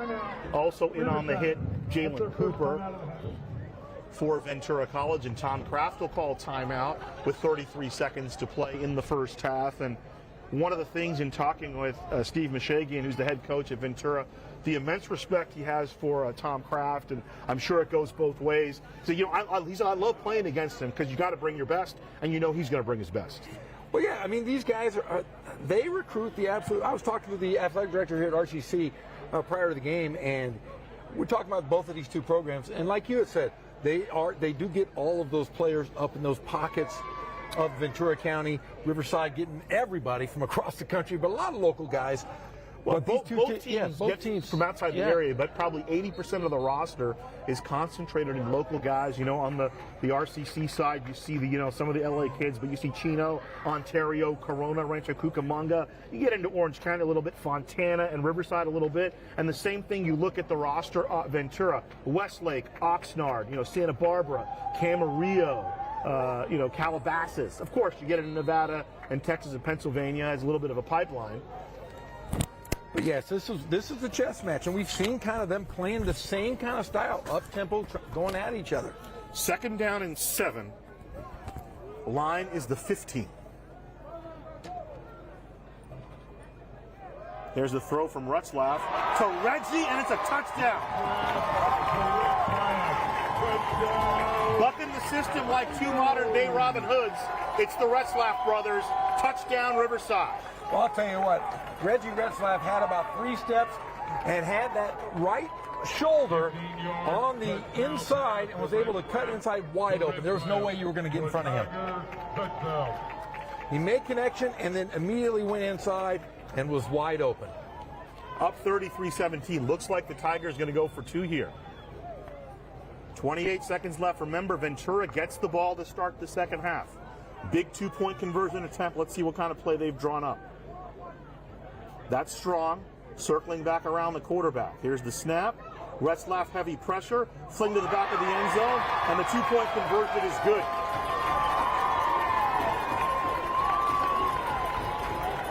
They're going to say no, incomplete. Wow. I thought Lacey had pulled it down, but the backside official says incomplete. Let's take a look at our replay here. The ball hits the ground. So Tyson Wilkins, our white hat, says the ball hit the ground. So 28 seconds to go, 33-17 in favor of RCC. SoCal semifinal. This is the first one. The second one will take place at 6 o'clock tonight at Fullerton. Fullerton College will host Mount Sat. And I know if you're a fan kind of east, on the eastern side of the LA Basin, you want to see Mounties and Tigers. No disrespect to the Pirates, have a great program. And obviously Fullerton College has built a juggernaut down there in Orange County. They actually, a couple years ago, I remember, gave the Tigers a little bit of a spanking. Yes, they did. But that's the game everybody, I think, wants to see. That's the game I want to see, for gosh sakes. Probably the two best teams in the state this year, both still in Brad Hoysett's Dirty 30 national poll. Tigers, according to Hoysett, second in the nation. Short kickoff from Maraquin comes down at the 11-yard line. Making a move, this is Lamont James. So Lamont James with a nice return. And about 20 seconds to work with. And a couple of timeouts for Ventura. I don't know about a touchdown, but they definitely have harms. They could line up a field goal here. 7-yard line. That's where the Ventura Pirates will take over to be first and 10. I'll tell you, their special teams has been the best we've seen all season long. For the Pirates. Pretty good unit. They don't give up. They don't say, hey, we're just going to let it kick into the end zone and take it from the 20. No, they have continued to gain those yards, extra yards. Lonnie McCowan, the special teams coach for Ventura. Marquez. The give to Valenzuela, who slips down about the 34-yard line. Number 3, Jeff Valenzuela. No gain on the play. Actually lost a yard on the play. That'll bring up Timeout. 3 yards. Ventura. That's their second timeout of the half. Good. Ventura will call the timeout with 14 seconds. Nick Rice efforting a halftime chat with Steve Mishagian. Very interesting guy. Played at Fresno State. He's an old Fresno guy. And he's been around. A lot of Division I experience, some NFL experience, but 13 years now at Ventura College. He's turned him into a power out there in the region, much as Tom Kraft has with RCC in the Inland Empire, Jeff. Yeah, I mean, like you said, you talk about records. I mean, those are incredible records that we saw from Coach. He's, like I said, 95 and 37. You go, that's great. But then you look down and you look at Coach Kraft. Holy cow, 122 and 18. Marquez to throw under pressure. Marquez dancing up. And down he goes. Arturo Orozco stops him right at the line of scrimmage. And that'll be the end of the first half. 33-17 the score going into the locker room in favor of RCC. The number 1 seed in the state has looked like it, Jeff, here over the first 30 minutes. Well, I'll tell you what, they've played great. They played pretty mistake-free football for the most part in that first half. But, guys, the guys that we always talk about, the Marco Moore, the Red Flap brothers, they have been great, strong. They've all made big plays today. Yeah, big-time guys making big-time plays. The one turnover, the one mistake by RCC, Jeff, as you noted, converted into a touchdown, and that really is keeping Ventura in this game. Yeah. 33-17 here at the half. We're waiting Nick Rice. He's trying to get Steve Mishagian before he goes into the locker room, and I believe he has him. We'll throw it down to Nick on the field. RCC leading 33-17 here at the half. All right, guys, I'm joined by head coach Steve Mishagian. So you guys put up 17 points. RCC hadn't given up that and a half all year with a quarterback playing his first playoff game. What were your thoughts? Well, we don't turn it over. It would have been a lot more than that. A red zone interception. Should be 33-24. We've got to make some tackles. We haven't had any penalties go our way. Hopefully they'll even out in the second half like they always do. Hey, it's a 2-score game. It's 16 points. That's nothing. We just got to keep playing and come out and play our game. It's a typical Ventura Riverside playoff game. Yeah, we're pretty familiar with each other, Coach. And in the second half, I mean, if RCC, with how good they are offensively, if they can roll, it might be pretty tough. How do you slow down RCC in the second half? Well, we just have to tackle. There's a couple of those screens on the perimeters that are a couple questionable things. We just, like I said, when the penalties start balancing out, the score will change. Well, Coach, best of luck in the second half. Thank you so much for all of what you've done. You got it. All right, guys, back to you. Thanks, Nick. Great talk. You know, and I just want to point out, you know, if any Ventura people are watching, you know, it's a short week. It's Thanksgiving. And Steve Mishagian was so fantastic, giving me some time on Tuesday. You know, I was off at a basketball tournament, so it was a very short window. He said, just let me know when you can talk, and we'll talk. He gave me about 40 minutes, gave me some great insight into his team, and you can see why he's so successful over there at Ventura College. But the Pirates trailing here at the half, 33-17. Give me some thoughts before we send it back to the studios here, Jeff. Well, I'll tell you what, this is the kind of game I didn't expect it to come out and be a track meet from the get-go. Both teams went at a frenetic pace, no huddle. Both teams gotten great rhythm offensively, but it's been the defense that has made the stops. RCC with the turnover, and then RCC with the takeaway by DeMarco Moore. Yeah, the takeaway really flipped it because it stopped the score, and then Tigers came back and scored on the other end. Jake Retzlaff, unofficially 290 yards in the first half and 4 touchdowns. Not only that, RCC has run for 136 yards as well. So a big first half offensively for RCC, but again, Ventura can start the second half off with the football, and anything can happen. We still got 30 minutes of football left. We'll throw it back to our Riverside TV studios from San Bernardino Valley College. 33-17, RCC leads it in the first SoCal semifinal for the state football championships. We're back after this.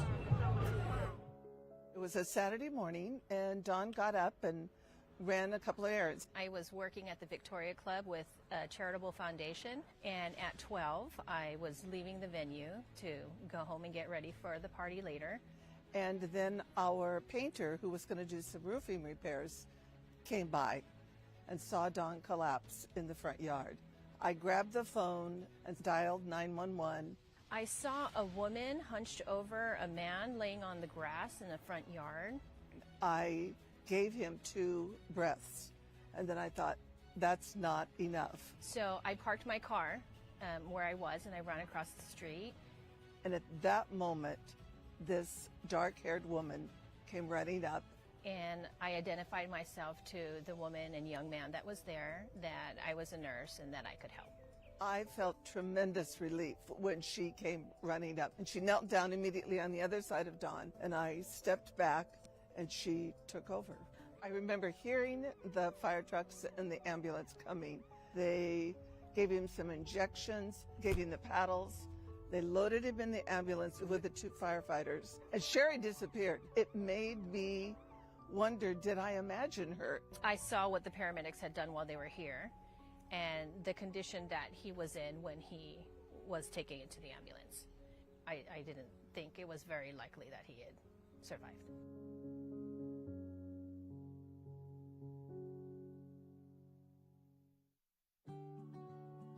Well, it was pretty unbelievable. I didn't even know there were strangers like that. We called her an angel because she appeared and she disappeared. That time gap that she was able to fill, that was very, very instrumental. We probably wouldn't have it without that.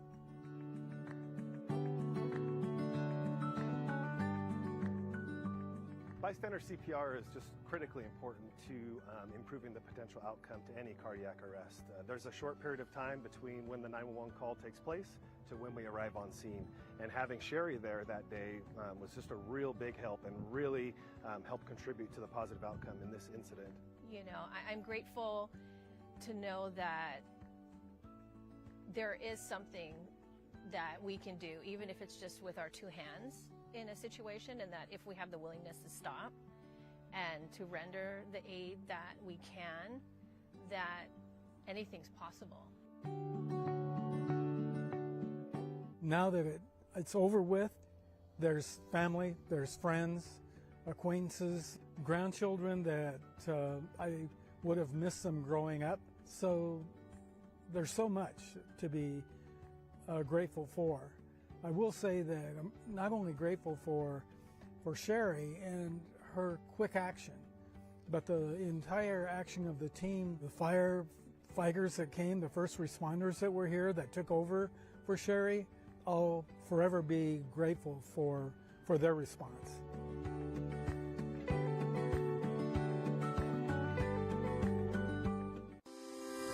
Live local. Help support your favorite businesses with the Shop Riverside Community Card. With over 200 Riverside businesses giving exclusive discounts and offers to community card holders, there's something for everyone. Participating organizations sell these cards for only $15 each, with $10 going straight back to the organization itself, making the Shop Riverside Community Card a fantastic way to support your favorite local group. For more information about the Shop Riverside Community Card and to find participating businesses, please visit shopriversidenow.com. And don't forget to live local. Shop Riverside.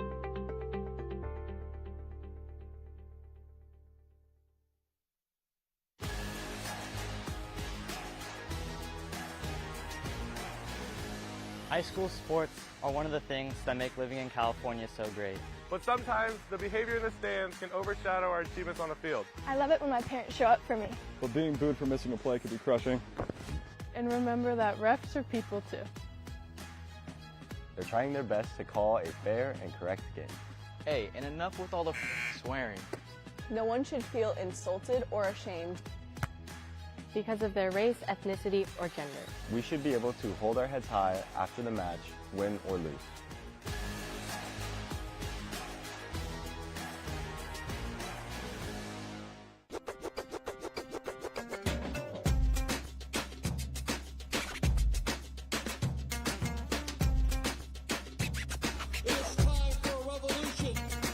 I'm Cheech Marin, and we're inviting you to reserve your spot for the inaugural showing of Cheech Collects. So get your tickets today. We're looking for you.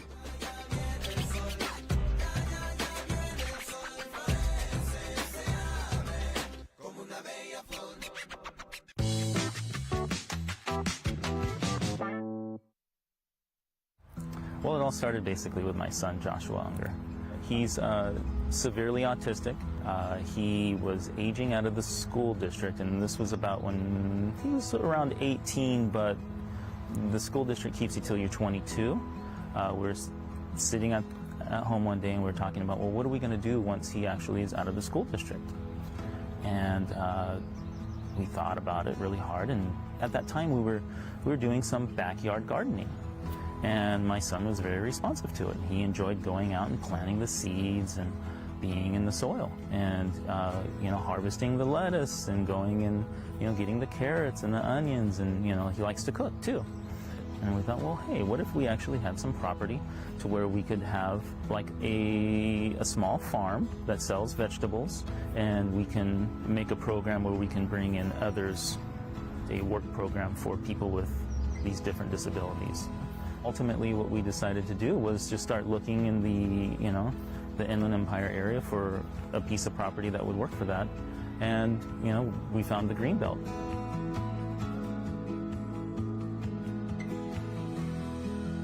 We try to implement as much organic material in the soil as possible. We're not using any pesticides or herbicides.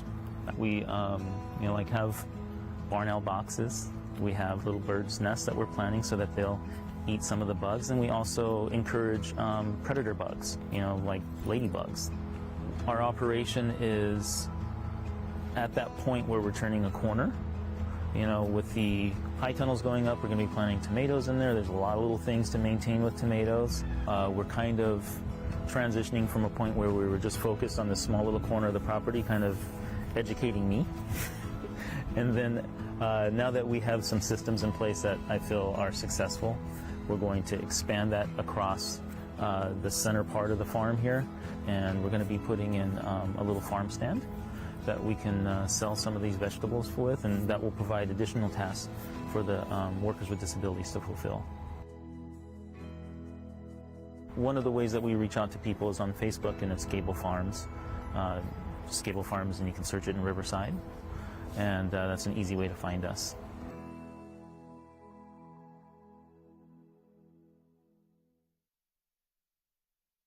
My daughter had an issue at school where another student on her campus, specifically in her class, said some derogatory things about people of color, specifically black people. Although Riverside is a great place to live, it has shadows and it has corners where hate lives. As a result of that, my daughter was hurt that day, and we needed to put a voice to it. A friend of mine, she reached out to me and she said, Rochelle, I can't sit by and know that this happened to Edison and not do something. We had a conversation about the racism that her daughter Edison had experienced at her school and how that felt to her. We felt like we needed to do something and to say something. And so we talked about the representation of black figures in Riverside and how there was a lack of representation. We talked about inclusion and respect and what that looked like. And we talked about creating an art piece. It was after the murals that we had up on the Fox Performing Arts Center, as well as the John Lewis mural at the Civil Rights Institute. And so when this concept came to us at the City of Riverside, it felt a way that we could support our artist community, because we are the City of Arts and Innovation, but it was also in an easy, beautiful way, a statement that we promote, we respect, and we want diversity, equity, and inclusion in all things we do.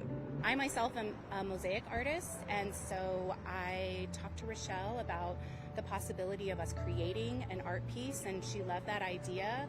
And soon Shay Tracy, who is also an educator, so we are three teachers. We started out on this endeavor to create this piece together and enlisted 14 artists to create the piece that you see here today. As at that time, there was so much happening in the culture, in the world, surrounding Black Lives Matter, and some of the protests in terms of the police brutality that was happening, that I just felt I needed to do something as a mom of two boys.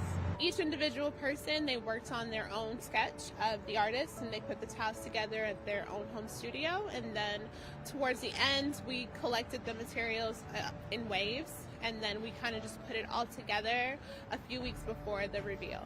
I want them to feel the love and intentionality that we put into the mural. I want it to awaken a curiosity about all of the people who we included in the mural, and to just get people to understand and to have more interest in Black history and in these contributing members. As the City of Arts and Innovation, this was a really beautiful step towards including art pieces that are public and that are representative of everyone. For the community, I hope that it shows that in being authentic and real and transparent and sharing our stories, great things can come out of it.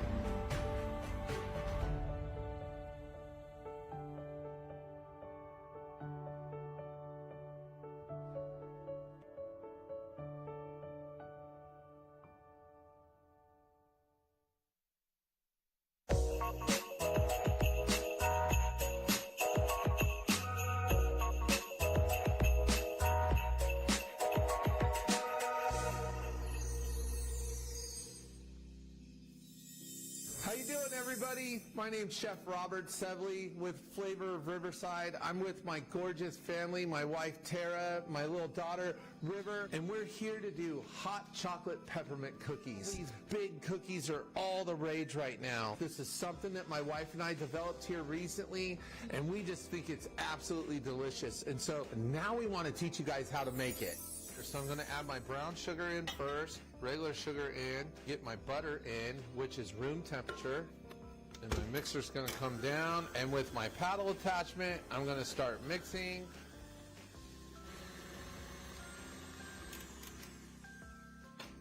Then I'm going to scrape my bowl.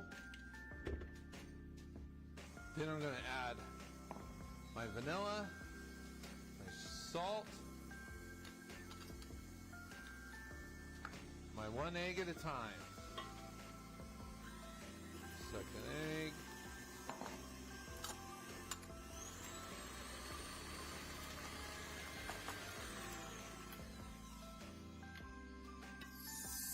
Gonna add my cocoa, my cornstarch, baking powder, my candy canes, chocolate chips,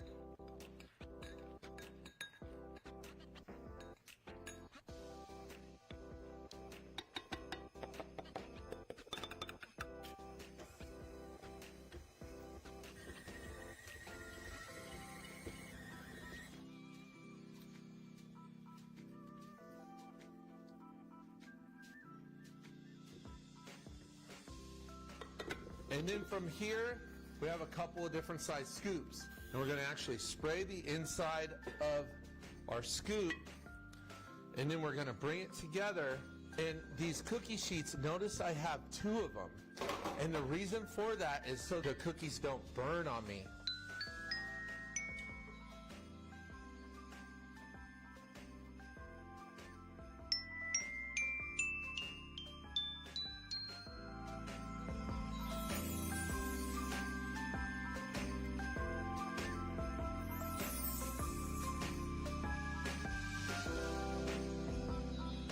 We're going to try them out. Why don't you guys just dig in? They're so good. They're crunchy, they're smooth, they have great texture, they have peppermint and chocolate chips. Tastes like And Christmas. just tastes like Christmas, exactly. How do you like them? Thumbs up. huh? Mouthful of cookie. Have a great Festival of Lights. From our family to yours, happy holidays.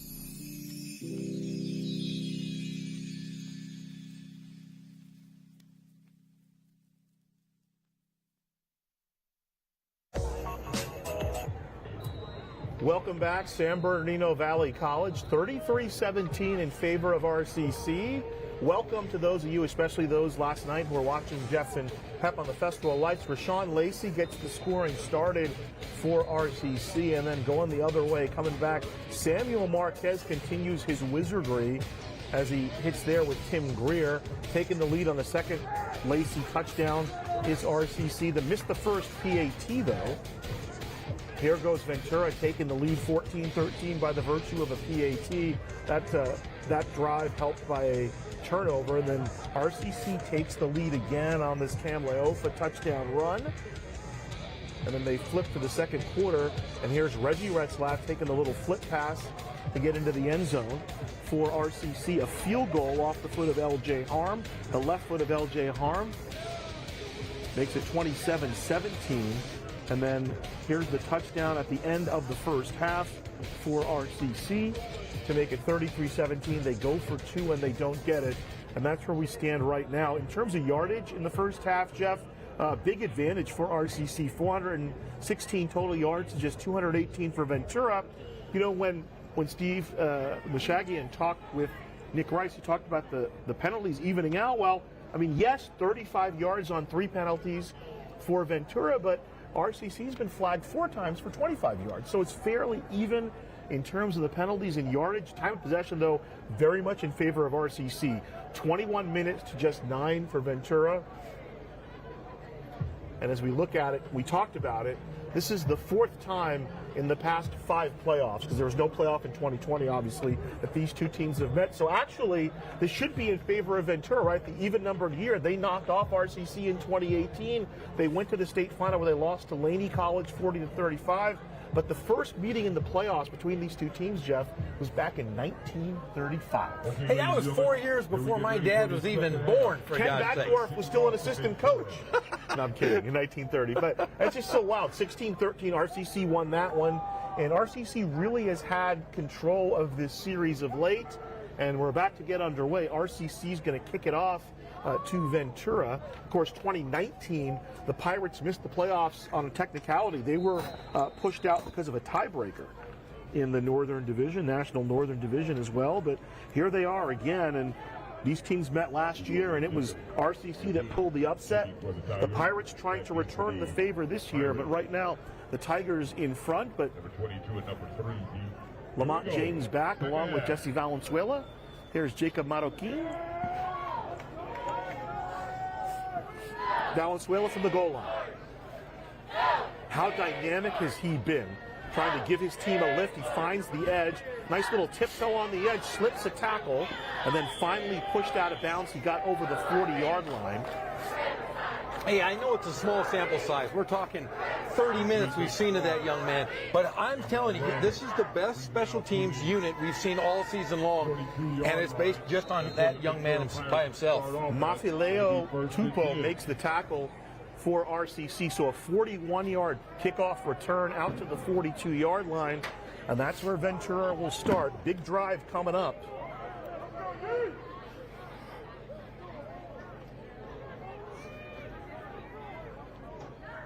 Jerron Glenn split out to the far side, far slot Greer.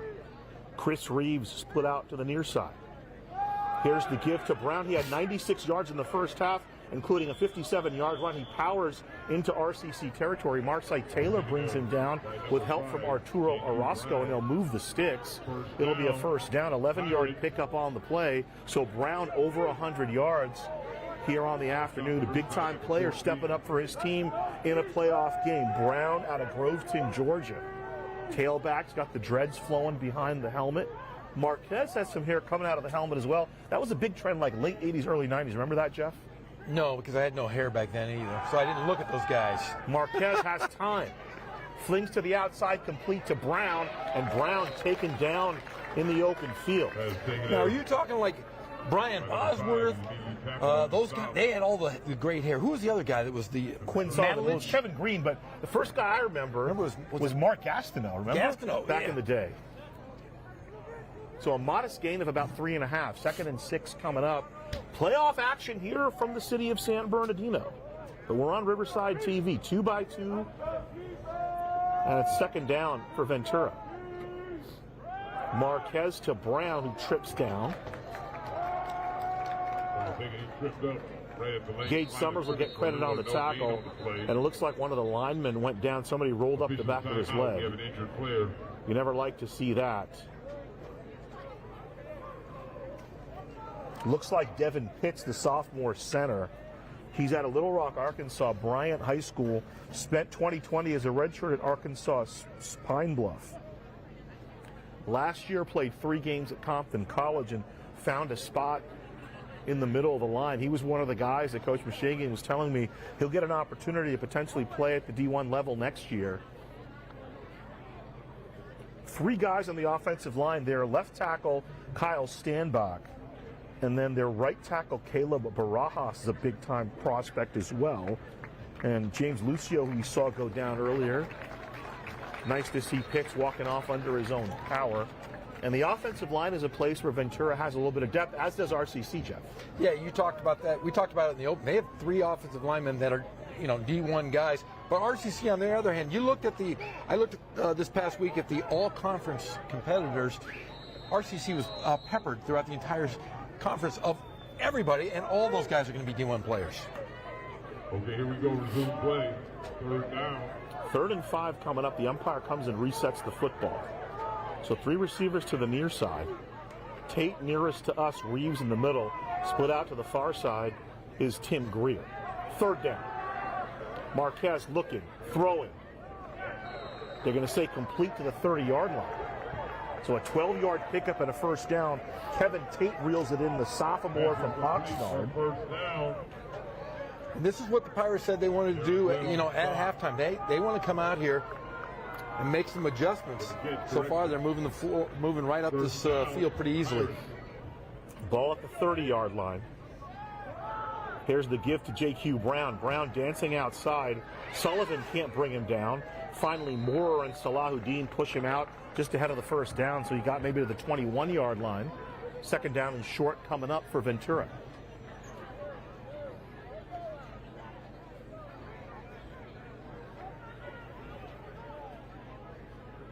Brings up a 2nd down for the Pirates. Line is the 21, 2nd and 1 for Ventura. Greer is split out to the far side if you're watching him. Trips to the near side. A little bit of a bobble on the snap, and going down is J.Q. Brown. Making the tackle for RCC, Sevilla Logoleo came in and made the hit, and it'll be 3rd down. They did not get the 1st down on the 2nd and short. It's a big 3rd down here. If they can keep it to just 3 points, that would be a huge, huge victory here for the Tigers.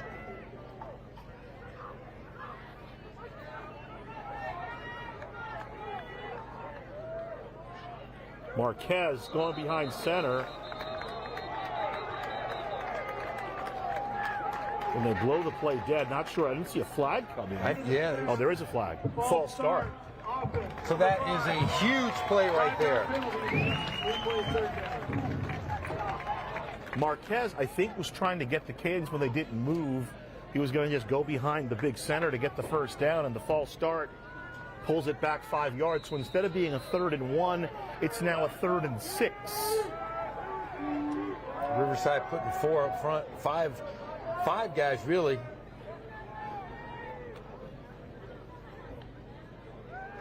Marquez over the middle, incomplete. Marcel Taylor on the coverage. Jerron Glenn, the former RCC player, on the intended receiver, and fourth down coming up. You know, both Glenn and Tim Greer were both good friends with Jamal Houston. Houston played for RCC last year. He's now at Grambling State. They both came to RCC out of Louisiana. They played at the same high school, John Ahert High School in New Orleans, Louisiana. And obviously, Greer kind of saw the writing on the wall when Retzlaff was hurt and found he was going to come back. He knew there wasn't going to be a spot for him, so he went and found a spot at Ventura and was their leading receiver. Fourth down play. Marquez going for it all. What a catch and a touchdown. Touchdown on the fourth down play. What a clutch play by Kevin Tate in one-on-one coverage with Keithon Gooden. Just made the play at the pylon. Touchdown Pirates. Well, I'll tell you what, I watched the receiver the entire time, and I knew it was going to be caught. The defensive player didn't see the ball coming. He knew he had his eyes locked in, and a perfect catch. Great play by Marquez. Great play by Tate. That's his third touchdown catch of the year. Tate, a great all-around athlete, also a basketball player in high school at Oxnard. And now they're going to go for two. Marquez looking, Marquez throwing, and Greer reels it in.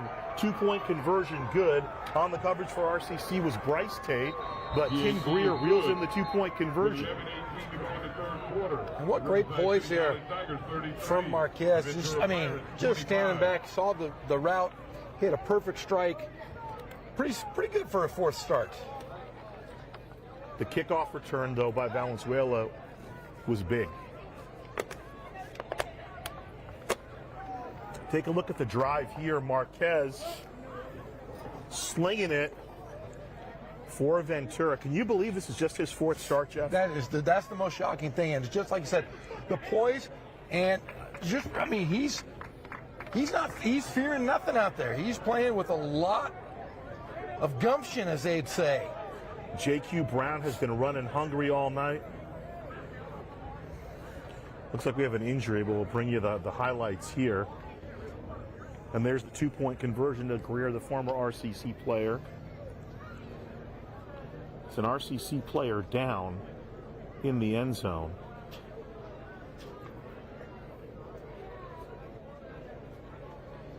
Sitting up there, massaging his shoulders. Never like to see that. In any event, the 2-point conversion good, so a one-score game now, 33-25, and how about the playoff atmosphere here, Jeff? And that's Quinn Sullivan standing up, the sophomore from Bellevue, Washington. Started his career at Arizona. And he'll walk off under his own power, which is always great to see. It looks like an arm injury of some sort, maybe aside from the fact they got blue in the end zones, Jeff, and you're off campus, pretty good playoff atmosphere tonight for RCC. Oh, it's great. We've got a lot of fans from both. I'm surprised at how many people Ventura brought with them. Ventura's not just a hop, skip, and a jump. It's a trek. Thanksgiving weekend, the 2 o'clock start I think helped a little bit. Not much traffic early if you get going in the morning. Come out, stop for lunch or brunch somewhere, and then find yourself here at San Bernardino Valley College. I had to stop over at Taco Tia. It's my favorite taco place in the entire world. Used to be a bunch of fast food restaurants in Riverside and San Bernardino. There's only one left. One. I had to stop and get the hot sauce. Got to take it home to the wife. So Williams and Espadrone back. Norbert Espadrone will field it from about the 8. Espadrone 20, dances inside to the 25. Somebody's helmet comes off, and he's down at the 30. Flag comes in late.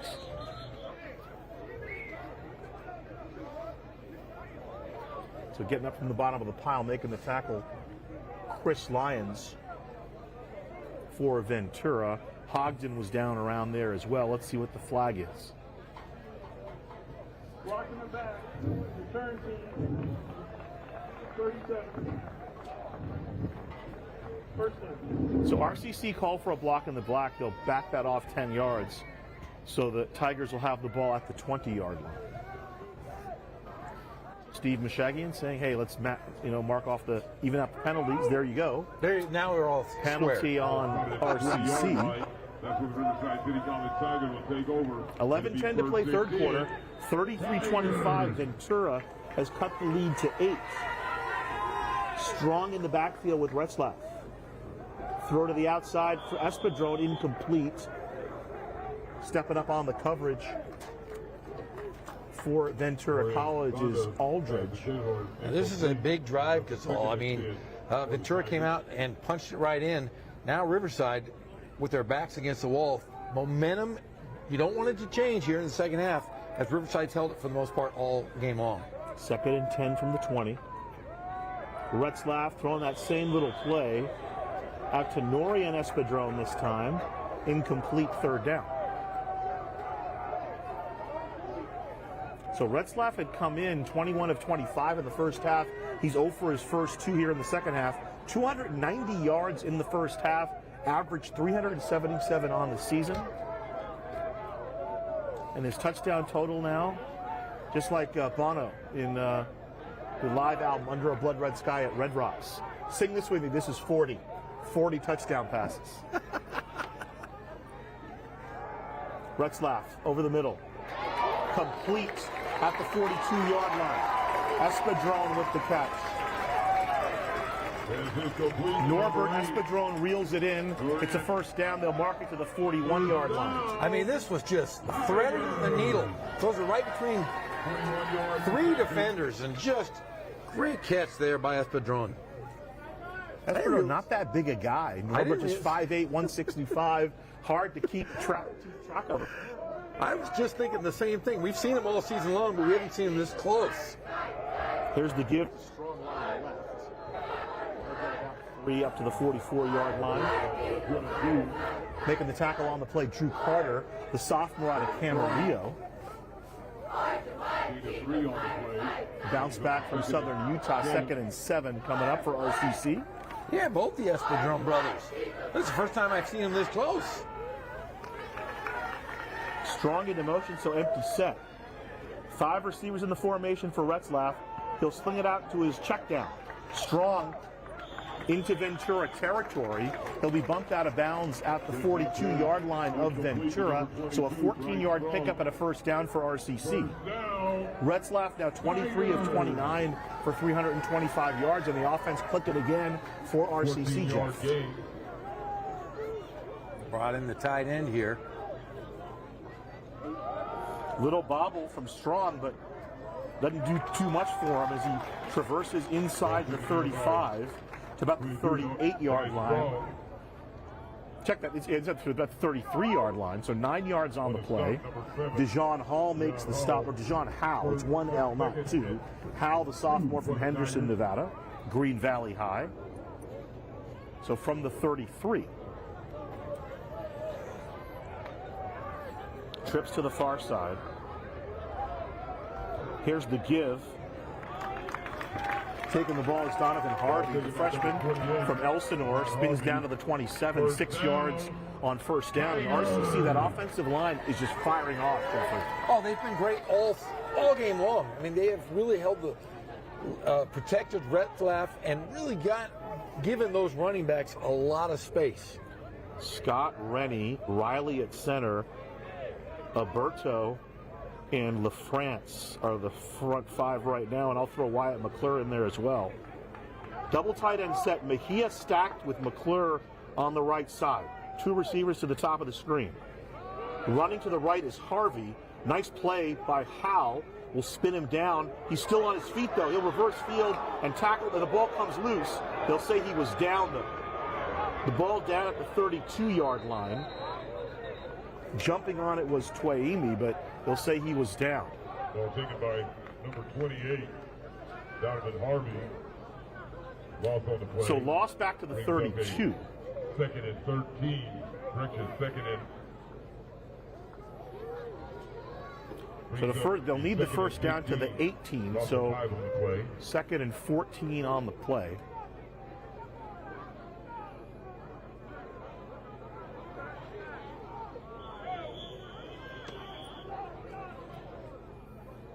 Timeout. Riverside. And RCC will talk it over with 8:10 to play in the third quarter. A 2nd and long play. Thanks for joining us on playoff coverage here on Riverside TV. We apologize for some technical difficulties we're having, but hopefully we're conveying the photos to you. 33-25 in favor of RCC and Ventura. Kind of a burgeoning playoff rivalry here. Yeah, I mean, these are two teams that play eerily similar, with a quarterback who's entrenched with the Tigers and a new quarterback in Marquez at Ventura. They play similar ball, though. Great defensive athletes from both teams. And great running game from Ventura we've seen so far here. When I spoke to Steve Mishagian before the game this week, he said, we drew a little inspiration from RCC, right? We had those 2 losses. They started the league season with 2 straight losses. And we said, RCC lost a couple games. They still got to the state final. They took care of business. Samuel Marquez emerged for Ventura College. They won their conference. And now here they are with an opportunity to advance to the SoCal final. But right now, RCC on top, 33-25. Second down coming up from the 32-yard line of the Pirates. Retzlaff. He'll run with it, and down he'll go. Gets inside the 30 to the 29, so 3 yards for him on second down. Jonah Rubidoux in on the hit, among others, for Ventura College. And third down coming up. I really liked what Riverside did starting this ball game. The high tempo, no huddle. They've kind of slowed down. They've gone to the run game. But I'd like to see them kind of go back to that high tempo offense, kind of get Ventura on, see how tired they are. Let's see how conditioned these Pirates are right now. Watch Demetrius Edwards on the left end. He has 22 tackles on the year, 6 are for sacks. Stepping up is Retzlaff. He'll throw over the middle, complete to the 15-yard line for the first down. Making the catch, Rashawn Lacey. What a game he's had this afternoon. Complete to Rashawn Lacey. First down. 3-man front, 8-men in coverage. Nice toe tap there by Jake Retzlaff to get the ball to Lacey to advance the sticks. Tight form. 2 receivers to the far side. The fake, Retzlaff is going to keep it and snuffed out. Nice play, playing downhill by Marquette Harris, the sophomore from Upper Marlboro, Maryland. He's a bounce back from Alderson Broaddus University in Philippi, West Virginia. Where is Philippi, West Virginia, you're asking? It's about 40 miles south of Morgantown, which puts it about 115 miles south of Pittsburgh. Have you ever been there? D2 school. I have never been, I've been to Morgantown. I don't believe I've ever been to West Virginia. I'm trying to think, have I ever called the game there? No, I have not. It sounds like a song, though. Sounds like a great country song. Bryce Strong, speaking of country, he finds some space and he'll bang down inside the 10, very close to a first down. He'll be just short. He'll mark him down at the 8-yard line, needed to get inside the 6.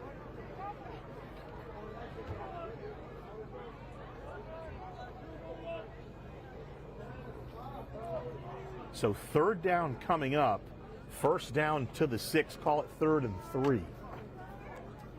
Clock moving towards 6 minutes to play in the third quarter. 33-25, RCC leads Ventura College, the 1-seed Tigers against the 4-seed Pirates. Retzlaff, touchdown Lacey. Hat trick for Rashawn Lacey. He holds up the 3 fingers. The third time he's found Pater. And similar to the play we saw in the first half, almost identical. We got him wide open just like that play we just saw. 5th touchdown pass for Jake Retzlaff.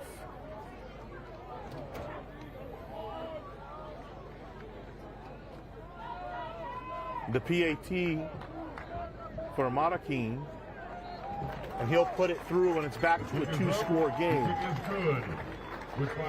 40-25. RCC still putting on the heat. Retzlaff masterful on that drive, and the offensive line again continuing to do a fantastic job for RCC. Retzlaff now 25 of 31 for 347 yards through the air for RCC. The Tigers at nearly 500 yards on the game. They've also run for 150 yards. Well, I can't wait to see him playing next year. Don't know where he's going to play, but I sure hope that somebody takes a big-time shot on him. Speaking of the next level, in about 5 minutes, RCC alum Ricardo Chavez gets a shot in the FCS playoffs. Idaho at, I think is it Southeast Louisiana? They play Southeast Louisiana. Oh, that's a victory. You know why? Because they have. They're going to win by a field goal. I told Chris King, my guy, he calls the games for the Vandals, and he's excited. He gets to go on the road for a college playoff game. Speaking of college playoffs, this is the SoCal semifinal. RCC with a 40-25 lead, and here's the return out of the end zone by Valenzuela. Valenzuela looking for some space. He pinballs down, spins off the tackle. He's still on his feet. Crosses over into RCC territory, and it was Marroquin, the kicker, that brought him down. They'll mark it at the 48-yard line of RCC. So a 50-plus yard return for Valenzuela. Man, you can see why he was first-team all-conference special teams. He's not first-team all-conference. He's first-team all-world, my friend. He got 1, 2, 3, 4 guys. Our guy. Valenzuela, the sophomore out of Oxnard, Camarillo High School product. He's got a punt return for a touchdown and a kick return for a touchdown. When I talked to Steve Mashaggian, he said he's had 4 return TDs called back because of penalty. Oh, man, he is great at receiving that football. What he helps them, according to the coach, he said, we can line him up anywhere. Play action, Marquez looking. Marquez to his right. Marquez now dancing. Salahuddin kind of stands him up. He'll maybe step out of bounds after gaining about a yard. They don't have Salahuddin kind of pinning his ears back anymore like they used to. He's kind of playing more in space now. Because he's such a great athlete. I mean, you don't want to lose him, and you want to use him against teams that can pass the football because he's tall, he's athletic, and he's really darn strong. And just as I say that, he puts his hand down. How about that? 2nd and 8, a 2-yard gain by Marquez. Stepped out of bounds, so the clock stops at 5:21. Marquez, the quick throw to the seam, and tackled just as quickly by Keithon Gooden. The catch made by Jerron Glenn. Glenn, a 6'2" redshirt freshman from New Orleans. John Ahert High School, played last year with RCC. 3rd and 1 from the 46. Marquez will take it himself, and this time they'll get it. They pick up first down. Ventura. So they'll move the sticks with about 5 minutes to play. Yeah, he snuck in behind the big fella, Devin Pitts. Nice to see Pitts back in the game for Ventura College. 40-25 RCC lead it. Pirates want to keep it a 1-score game. 3 receivers to the far side, but instead they'll give to J.Q. Brown running downhill to the inside. Little bunny hop in the pea patch and brought down inside the 30-yard line. Making the tackle for RCC, Kenton Allen. First time we've called his name this afternoon. 7-yard gain to the 29. 2nd and 3 coming up for Ventura College. Kevin Tate split out to the near side. Split out to the far side is Tim Greer. In the far slot is Jerron Glenn. Now, trips to the top of the formation, that's Chris Reeves. He's also an all-conference receiver. Marquez looking down the field.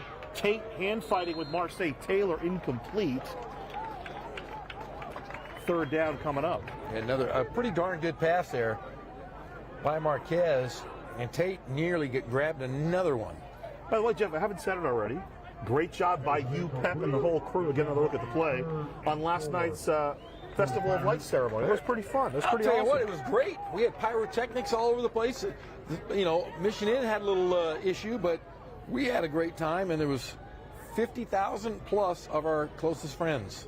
Quick throw complete to Tate for the first down, and they'll do-si-do him down immediately with Taylor. But they're going to say first down. They'll mark him down inside. Where do they mark him? Inside the 25 to the 24. So yes, sticks move up for Ventura College. Call it a 5-yard gain, and it's a first down.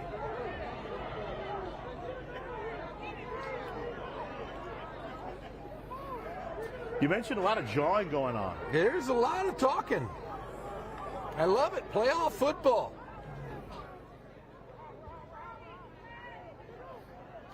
Valenzuela goes out into motion.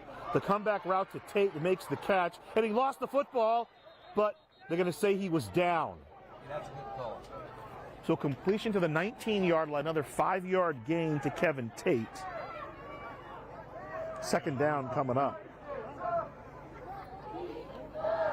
I gave you Retzlaff numbers. Marquez now 12 of 20 for 140 yards. Kevin Tate, that's his 5th reception for 54 yards for Ventura College. They've done a great job on Tim Greer. He has just 1 catch, albeit for a touchdown. Second down and 5. Bobble on the snap. Gray Hall chasing Marquez down, and he'll bring him down at about the 18. So he gains a yard on the play, but brings up third down. With that stop for Riverside. Alonzo Gray Hall, 3.5 sacks on the year, 26 tackles coming in. The sophomore out of Reseda High, hails from Sylmar. He's been the vocal leader here in the second half, getting that defense going. Third down from the 19. Here's the give to Valenzuela, dancing outside. Runs into that left side of the defense for RCC. Will be stopped short of the first down. Salahuddin in there, along with Kenton Allen on the hit.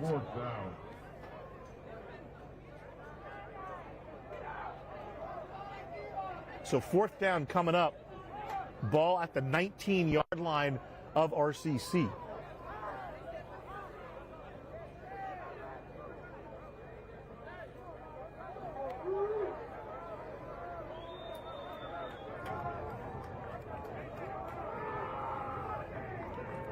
Offense will stay out there for Ventura. Empty set for Samuel Marquez. Marquez going to put it up top. What a catch by Greer. The only question is he stayed in, and he did. Tim Greer with a huge play. Another clutch fourth down conversion. Samuel Marquez, what a cool customer he is for a freshman. Like Dante Hicks and Clerks, he's not even supposed to be here today. What a throw, and what even a better catch. You hear the fans large saying he looked like he was out of bounds. But it looked like a perfect catch here from our vantage point. Let's see. So it looks like, Jeff, they're going to bring you another battery. I think your mic is out, so we can't hear you. Now you can't hear me.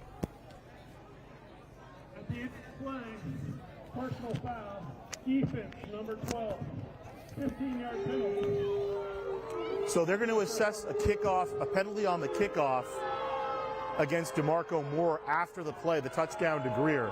So here comes the PAT. They're going to elect to kick and not go for 2. Still will be a 1-score game for Ventura. It's been a wild one here at San Bernardino Valley, and we've got about 2 minutes to go in the third quarter, and the PAT is good. We've had an interception, a fumble, a blocked kick, 2 fourth-down conversions by Samuel Marquez, the freshman quarterback for Ventura. The sum of our ambition, though, Jeff, 40-32, with 1:56 to play here in the third quarter.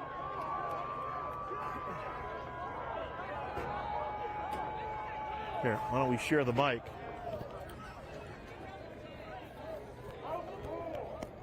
This would be an ideal time to go down to Nick Rice, but I see Nick kind of wandering aimlessly, not really locked in. Kickoff coming. So it'll be a 15-yard penalty assessed to RCC. So Ventura will kick off from midfield. Maybe try a little trickery here, a little strategery, as Will Ferrell might say. 40-32. 1:56 to play in the third quarter.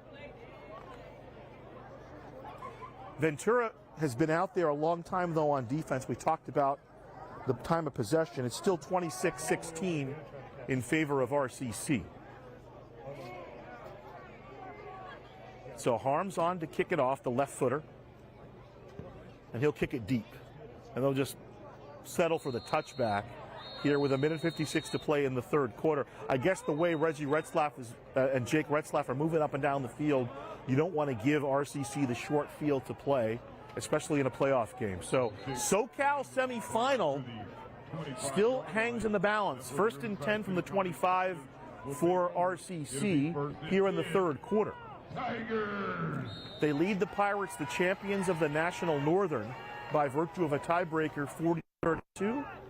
Steve Meshegian's team 7-3 on the year, 3-2 in league play, but that was a 3 streak after losing the first two.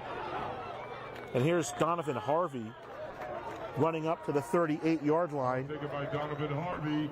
First down. So a first down. He got about 15 yards on the run. Angelo Jewell, the sophomore, makes the tackle, and going tempo are the Tigers. So he's up to the 38, a 13-yard gain. Play action, and the ball is deflected. Knocked down. Good rotation up front for Ventura. They're rotating 3 and 4 guys up front, keeping them fresh against that big offensive line of RCC. That's incomplete. I'll tell you what, they've been changing that defensive looks here. It haven't stopped the Tigers too much. Here's Strong. Strong's got some space. Strong into Ventura College territory, tackled by James Twayme. And Twayme has been huge for Ventura on defense. Made a couple of nice plays in coverage, a nice tackle there. James Twayme on the stop for Ventura. 19-yard pickup there by Bryce Strong. Strong's had a pretty good game this afternoon as well. Strong now 12 carries, 70 yards for RCC. Play action again. Jake Retzlaff steps up. He'll sling it outside to his brother Reggie, incomplete. Twayme blanketing Retzlaff, incomplete. Yeah, Reggie wanted to call. Number 1. But that was actually a pretty good pass there. Just unable to grab it as we look here in the replay. Threw it outside right there so nobody could have got it. Retzlaff just 3 catches on the game. Twayme has played well. Remember, one of them was that little shovel pass. And Jake Retzlaff will just burn the down there on second down, only third, as he burns the down. You can kind of feel the momentum here. You watch and listening to the sideline of the Pirates. They're locked in, dialed in here defensively. Big third down coming up here for Ventura. Can their defense get off the field? 4-man rush and movement up front. And that's awful because Jonah Rubidou, he has played so well for Ventura. The 6-foot, 290-pound sophomore defensive tackle, 2-year all-conference guy. Oh, instead of a false start. Hey, so he was drawn. I saw the same thing you saw, Gazal, and we hear the Boo Birds out here. So the foul on RCC. Now a big third down and 15 here. Empty set. Retzlaff. Ball deflected. Intended receiver Alfred Jordan. In on the coverage, Jalen Cooper, the sophomore out of McKinney North High School in McKinney, Texas. And the punt team has to come on for RCC. So a good stand there by the Ventura Pirates defense. Now they'll get the ball, albeit probably deep in their own territory, but they have that X factor. The Joker, as I like to call him. You know, the Joker is a wild card. You can play it anywhere. Jesse Valenzuela, he can play in the slot, he can play running back, he can return kicks, and he can return punts. Let's see what he does here. Campbell, short kick. And Valenzuela will just call for the fair catch at the 15-yard line. A great punt there by Riverside. I was going to say, just punt it to the defensive tackle. Kick it about 8 feet. 37-yard kick and the fair catch at the 15. And now the defense tees it up for RCC. Can they stop Ventura? Marquez thus far 13 of 21, 159 yards through the air, 3 touchdowns. J.Q. Brown 124 yards on 11 carries. Kevin Tate 5 catches, 54 yards. Just 2 catches for Tim Greer, but both for touchdowns. 329 total yards for Ventura College from the 15. Marquez is trapped and down he goes. Malufeo Tupo was the first man there, along with Alex Navarro Silva sliding in as well to help out for RCC. Sivea Logoleo lost back to the 10. Great play there by There's Tupo. Navarro, kind of flushes him out, and then Tupo wraps him up down underneath. Reeves split out to the near side. In the near slot is Tate. Far slot is Tim Greer if you're watching him. 2nd and 15. Navarro with a little movement up front and a timeout on the field. It'll be the end of the third quarter. We'll switch sides. Ladies and gentlemen, that's the end of the third quarter of play. Riverside City College Tigers 40, Ventura Pirates 32. So 40-32 in favor of RCC. We're done with 3 quarters.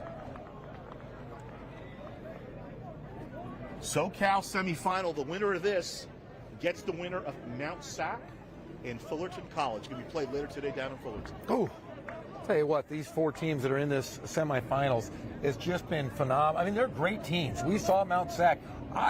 Like we said, I would love to see Mount Sac in a rematch, but there's 15 minutes left. It's a 1-score game here. Yeah, tight game here. Ventura, the champions of the Northern Division. The Tigers, the champions of the Central Division. Fullerton won the Southern. And the at-large team was Mount Sac. So Mount Sac, we saw how good they were. Them and the Tigers were neck and neck all year. It had to go to triple overtime to decide that one at Ramona High School between RCC and Mount Sac. And, you know, the Mounties would love another shot at the Tigers here at San Bernardino Valley College. And I'll tell you what, I didn't want that game to end. That was the most fun game we'd seen all year long. I wanted that game to end, not because I didn't like the game. I had another game to call. That's right. I had to drive to the Valley, man. But what a fun game. I mean, it was a heavyweight bout, to say the least. So back to action here, fourth quarter. 2nd and 15 from the 10 for Ventura.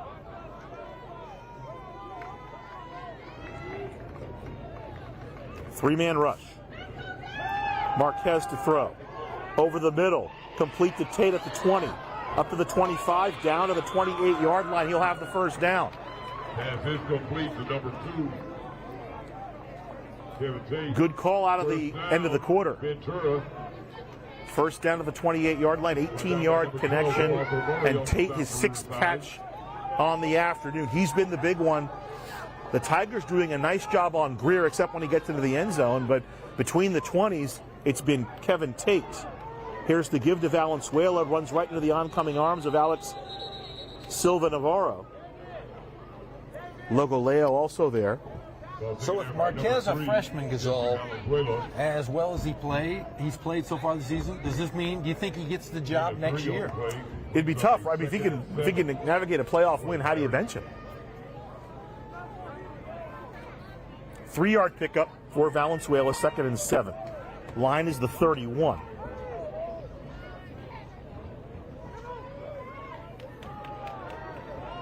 Marquez over the middle, and that's that man again, Tate against Taylor, complete up to the 41-yard line.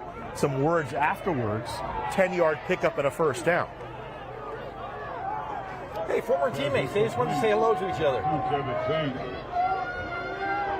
Tate never played at RCC. Oh, that's right. You're thinking of Glenn and Greer, but no, Tate did not. 1st and 10, Ventura. Marquez getting out of his hands quickly, looking for Greer, incomplete. Coach is wide open, though. Bryce Tate on the coverage. Well, that's one of the things. You know, Greer's a little frustrated there, but why Samuel Marquez has been successful? Not holding the ball. No. Seeing a man open and gets him the football. Like I said, not the quickest release, but he gets rid of it as fast as he can. 4th string quarterback, fantastic story. Pressed into duty because of injuries, and all he did was lead his team to a league title. Marquez to throw. The righty over the middle, nearly picked off, but that's Greer coming across on the crossing route, and Greer gets up near the 40, flung down by Kenton Allen. Call it the 41-yard line. 17-yard pickup and another first down for Ventura. It's getting down to the nitty-gritty. You get close enough, you score. Do you go for 2, or do you got a lot of time left? Good question. Why not go for 2 at this point? I agree. I think you go for the tie. It's the 4th quarter. All bets are off. You got it. Trips to the far side. Tate split out to the near side. Marquez. Here comes Malafeo.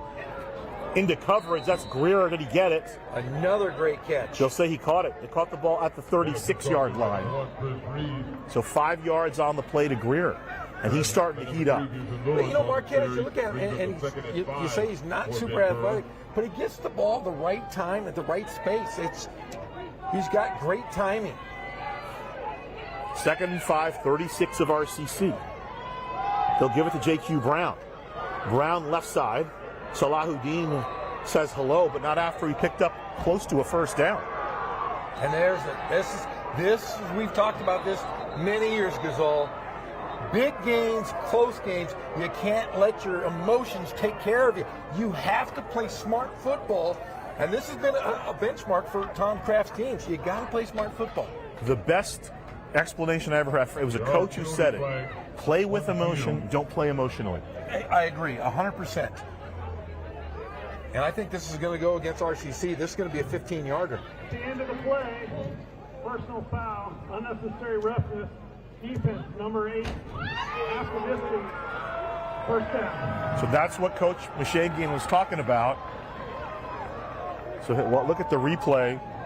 Brown and Salahuddin takes him down, and I think it's right there where you get the penalty. So the ball moves to the 13-yard line of RCC, 1st and 10. One-score game.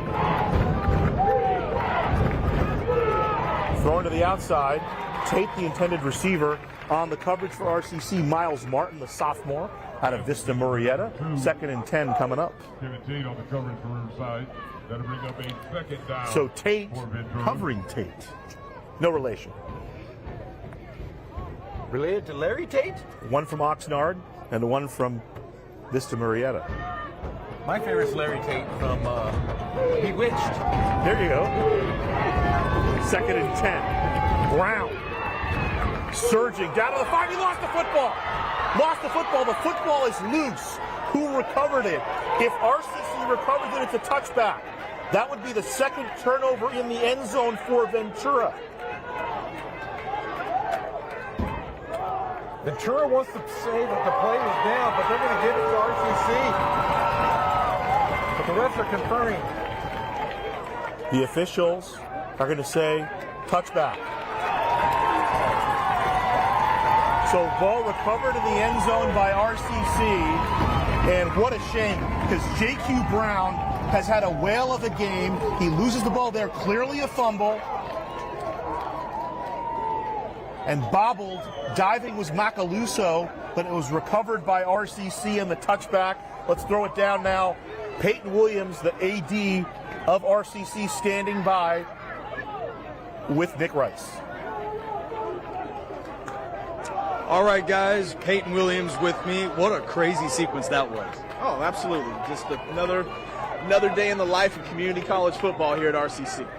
So this team is incredible, and of course, you know, football gets all the headlines, but we got basketball and winter sports in full swing. Can you talk to us about that? Oh, absolutely. Not just the winter sports, but our fall sports as well. Our men's cross-country team finished 3rd in the state this year. Our women's team finished in the top 10 as well. We had 2 competitors that were in the top 10 kind of across the board in the state. In running, our water polo teams finished their seasons very strong as well. Our volleyball team beat the 13th ranked team in the state in Cyprus. And our winter sports now with basketball. Both teams went off to a great start. Our women's team has won 60% of their games. They're, I think, 5-2 now. And our men's team just has 1 loss. They're 6-1 on the season. So we're very excited for those games as well. And when they're on the schedule at Wheelock Gym, we'd love to have everybody come out. Matter of fact, even for next week as well, we pull this one out. We'll be right back here next Saturday and want everyone out to see our last game of the season for the Tigers. That's Peyton Williams. Guys, back to you. Had a chance to talk to Peyton before the game. Running the department there. Bryce Strong with the run for 5 yards on that first play.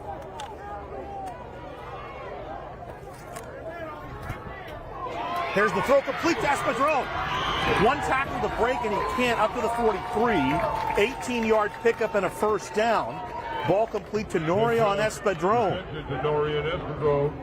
Norian, the freshman. His brother Norbert, obviously a sophomore, 1st and 10. And We've had 2 turnovers by Ventura in the end zone, Jeff, and it's deja vu all over again. Remember, in that playoff game last year, they turned the ball over 4 times. Yeah, what a tough drop. And that was a heartbreaker because J.Q. Brown has played incredible this afternoon. He's played out of his mind. Best game of the year for that young man. Here's the gift of Strong up the middle. Breaks 1 tackle. It's finally then ridden down at the 36-yard line. Finishing off the tackle, Ryan Downward for Ventura. Bryce Strong, first down. So 22-yard pickup there for Strong. Strong over 100 yards now on the afternoon. Strong again inside the 30. Combining on the tackle, Adrian Sirocco, along with Marquette Harris. So 7-yard pickup to the 29. Clock continues to move towards 10 minutes to play. Still but a 1-score game. And if you're Tom Kraft, if you can continue to run the ball and protect it without giving it up, keep doing it. Logoleo trying to get outside. Puts his shoulder down, brought down by Downward, and a flag comes in. I think this could be a face mask if it was thrown right at the point. Let's see if they give it to him, or a horse collar. Oh, they're going to call a hold. I didn't see the hold there. Holding, offense, 10-yard penalty, replay, second down. So they'll back it off 10 yards against the Tigers. We'll go back to second down. Let's see where the holding is. SoCal football semifinal. That's a good call. I didn't see it at first, but that was a very good call by the side judge. From the 39, second down. First down is to the Ventura 26. Retzlaff setting up the screen. Here's Norbert Espadrone. Espadrone dancing to the 30. Gets to the outside. He's to the open field. Norbert Espadrone to the house. 39-yard catch and run by Norbert Espadrone. Gets a little bit of space, and he finds Pater. Touchdown, Tigers. That's like trying to catch a slippery pig. He's impossible to catch. He's so quick. There was a basketball player once. He played for both Georgetown and Texas A&M. He's since passed away, unfortunately. Passed away very young. His name was David Edwards. I had a friend who would play pickup with him occasionally. As Marroquin comes in, puts his foot into it. Marroquin puts the extra point through, and it's 47-32. My friend said trying to guard David Edwards like guarding a piece of paper in the wind. And that's kind of how it is to tackle Norbert Espadrone. Bryce Strong really setting the tone, running the ball behind those big boys up front for RCC. Strong up over 100 yards. And then Retzlaff obviously finding his man. You know, it's like when Rocky was chasing chickens. There you go. Right there. You can't Touchdown. Can't catch him. So Retzlaff now with 6 touchdown passes, 27-37, 402 yards on the season. 42 touchdown passes on the season. He's over his average. He came in averaging 377 yards passing per game, already over the 400-yard mark. We got about 10 minutes left to play.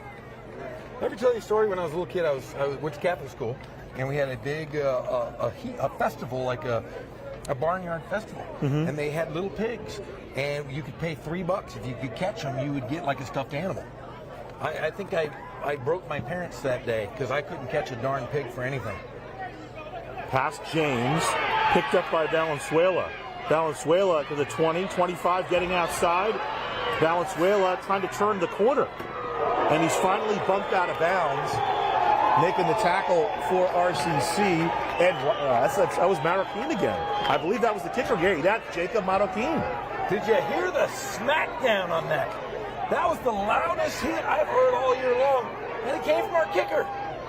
Second tackle he has made. So they marked him out of bounds just inside RCC territory at the 49. So 2-score game, but a short field right now. Can anybody stop that young man? Anybody? So line is the 49. Marquez pulls it down. Now he's being chased. Coming up, still on his feet, finally bumping him out of bounds. Kenton Allen made the play, and Mafileo Tupo came in and made the hit.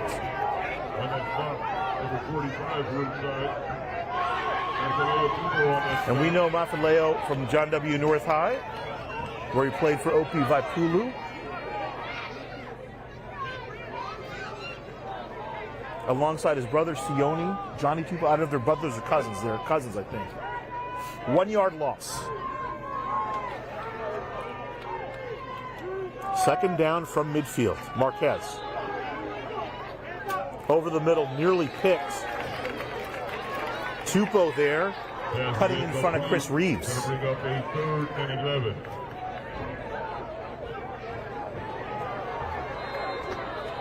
Marquez looks a little bit shook up. I hope not. I want to see that guy keep playing. I mean, that's been a tough year for Ventura. They've lost 3 quarterbacks to injury. I have eligibility. Braden Seary was their starter. He was the 6'4" freshman out of Lone Peak in Highland, Utah. And he's the one warming up right now. He was the one who initially lost his job. He was the starter coming in. And they had a couple of other QBs get hurt. Ezekiel Savage II also got hurt.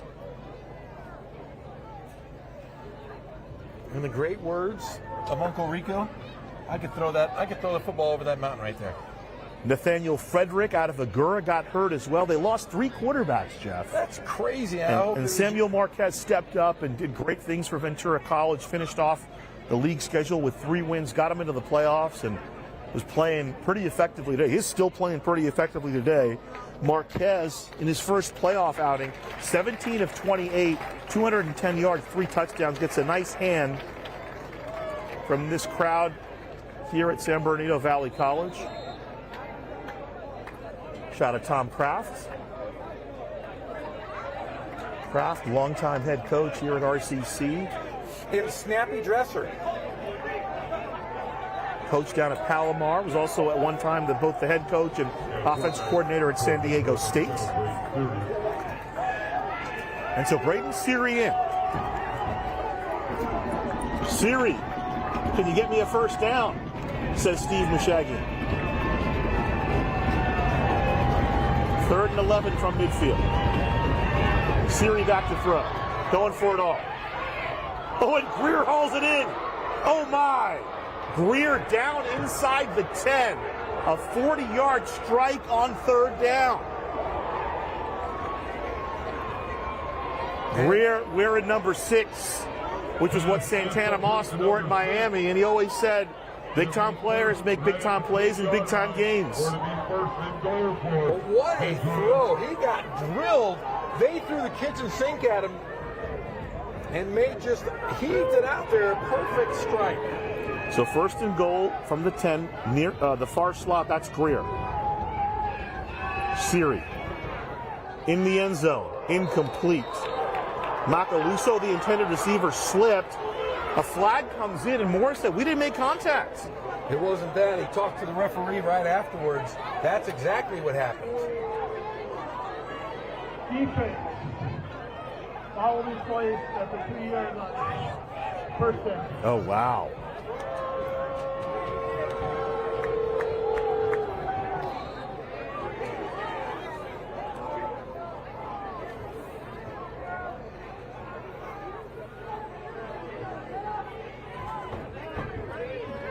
So moves the ball to the 2-yard line.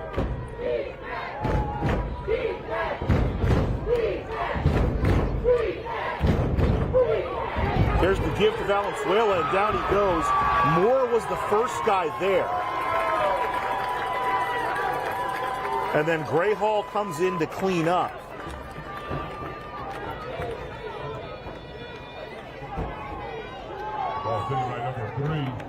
Second down coming up. Move the ball back to the 6-yard line. Clock continues to move. Less than 8 minutes remaining in this one. 47-32. RCC leads Ventura. Braden Seary in at quarterback, the freshman out of Utah. Marquez out with an injury. Plenty of time for Seary. Now it closes up. Seary dancing back, but he can't get away. Logoleo gets there. Met there by Gray Hall. Lost back to the 19. And that's what you're supposed to do. You bring in a new quarterback, you've got to put it right at them, and they're throwing everything at them.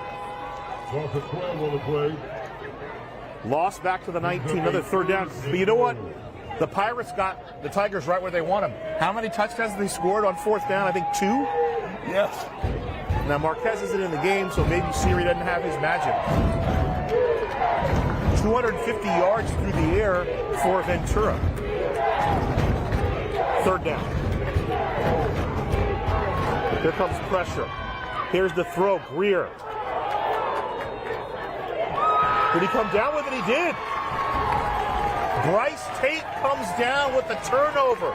The third turnover by the Pirates in the Tiger end zone. Tate with the pick. Deja vu all over again. Last year it was 4 turnovers. This year it's 3, and they've all been in the end zone. Wow. Acrobatic interception by Bryce Tate.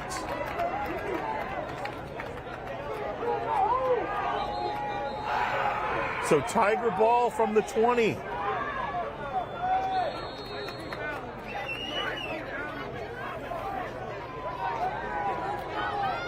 A pick by Marquez, a pick by Seary, and the fumble by J.Q. Brown. James Cook's defense standing up here in this SoCal semifinal.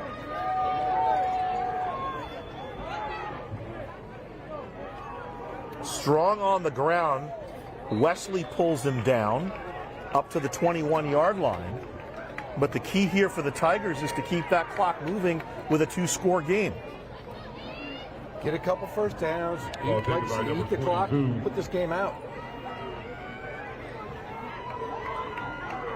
3 timeouts left for Ventura, so let's see how they play him. Strong, dancing up inside. Strong into the open field, but not before Miami brings him down. They'll mark it at the 38-yard line, so a 16-yard pickup and a first down for Bryce Strong. Strong now 136 yards on 17 carries. We'll take a quick break. We'll send it down to the sideline for Nick Rice. All right, guys, quarterback Samuel Marquez, he dealt an ankle injury that he got tape on. He's been trying his best to get back out there, but it is really tough for him. I'd say doubtful to return. I mean, he just cannot put any pressure on that left leg right now, guys. First and 10 from the 38 here. Strong breaking through the left side. Crosses over the 40 up to about the 43-yard line. We'll call it the 42. So a 5-yard pickup on first down. 2nd and 5. Most importantly, Jeff, keeps the clock turning. That is key. If they can get, 2 more minutes out of this, they're looking in great shape. They're in good shape now. They can be in great shape if they can hold it for 2 more minutes.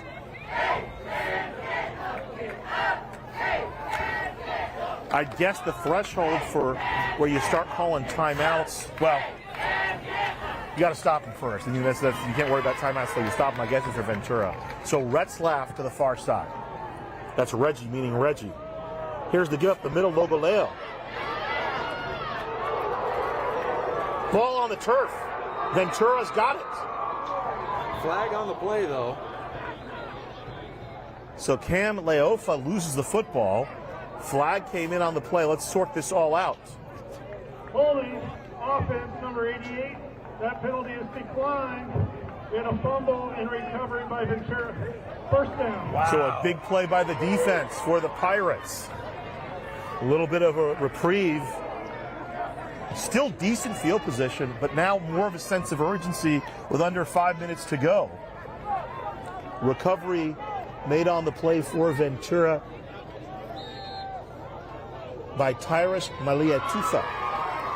Maliatufa is a redshirt freshman out of Riverside High, but up in Auburn, Washington.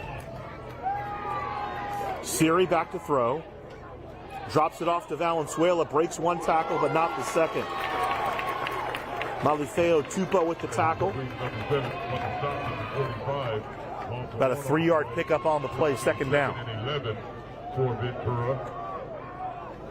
Grayhall put on pressure. Nice job by Valenzuela to pick that ball up off the turf. It's kind of sinking. A low throw, but he managed to snare it. Second down. Malifeo Tupou all over the field. How about that? Bringing the pressure, pumping the fist after the incompletion, third down. I don't know if this offensive line of Ventura is getting tired, but they are getting all over that quarterback. Well, I think they're just bringing the heat. James Cook is just dialing it up here. It's like different guy coming every time. It's like playing a whack-a-mole. Which guy is going to come through? I think Marquez is going to come in on the next play here. Third down. Siri throwing it. Intended for Greer, incomplete. Tate on the coverage. Fourth down coming up. Marquez standing on the sidelines. I mean, you're Braden Siri. You haven't played in a while. I mean, it's been a minute before you've been on the field, and then you're coming on the field against a fairly aggressive Tigers defense. Brings up a 4th and 11 for Ventura. Fourth down. 2 of the touchdowns of the Tigers have come on fourth down. Keep that in mind. Siri to throw. Over the middle. Tips. Nearly picked. Moore nearly had number 10. Ball over on downs to RCC. Yeah, they threw the blitz and everything they could at the backup QB, and it really paid off for Riverside.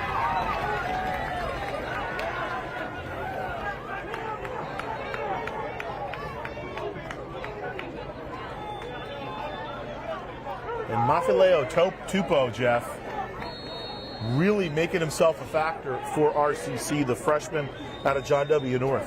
He's been great all game long. Offensive guys have had to deal with him, and they can't. He has been ferocious. Defense coordinator James Cook putting him in a position to win. From the 45, first down, Strong with the run, finding some space. Strong still on his feet. He'll be brought down at about the 35-yard line.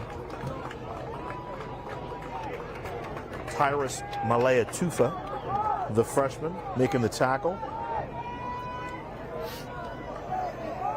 And Strong just keeps bumping it up and up. 8-yard pickup on the play. He's got 148 yards now on 19 carries. Keep the clock moving.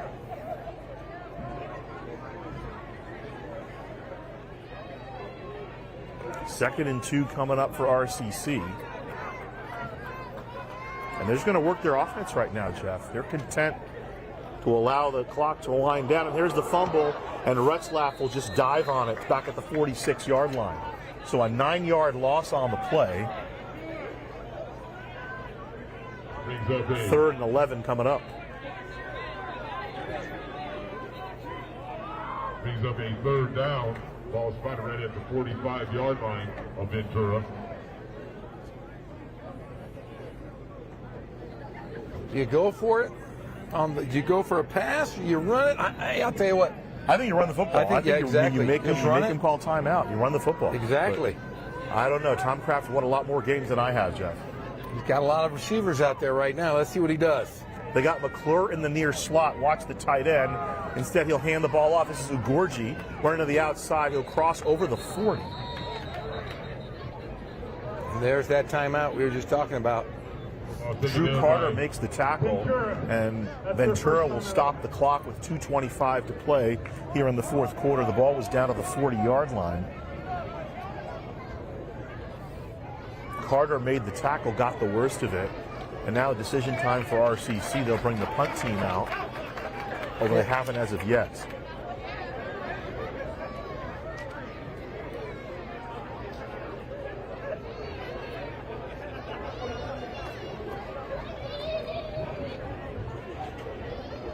So Carter made the tackle. Looks like he's still down, Jeff.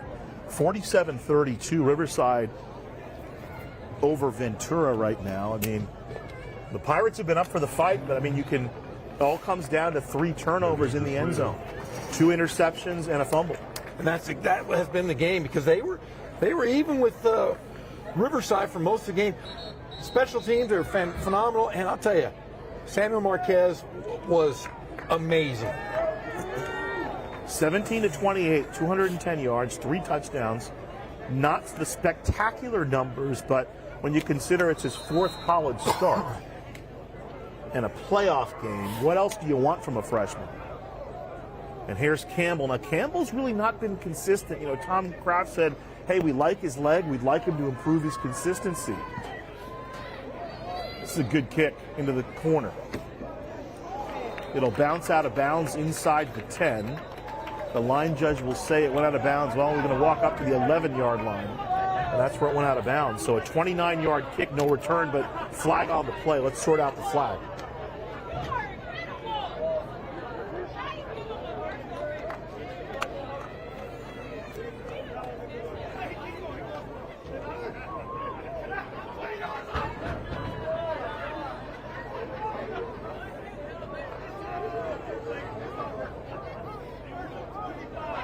White had given the Ventura Pirate bench an explanation. Steve Meshagian.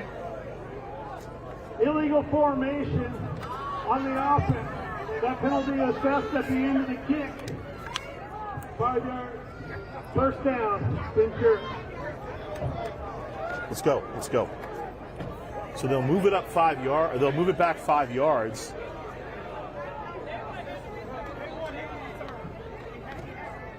State championship history for both of these teams. Tigers, of course, won most recently in 2019.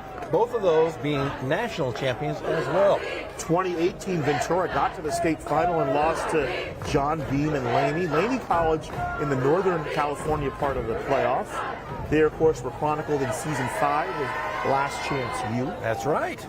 Now, for those of you guys who might be watching, my broadcast partner is going to be in Season 7. It's a basketball version. Is it Season 7? Yeah, Last Chance U, East LA College basketball is chronicled, and Jeff's going to be in a couple episodes. Looking forward to watching that. December 13th.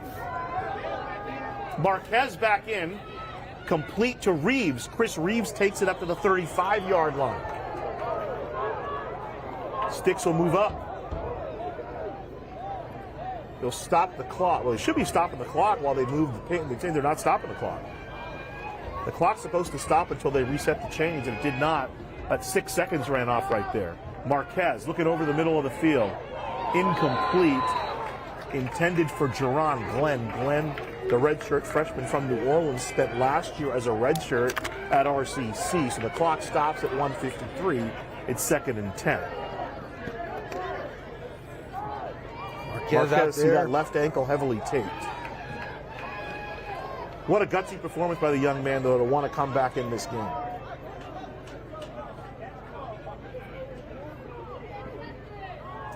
Marquez throws it to the outside, incomplete. He was looking for Greer.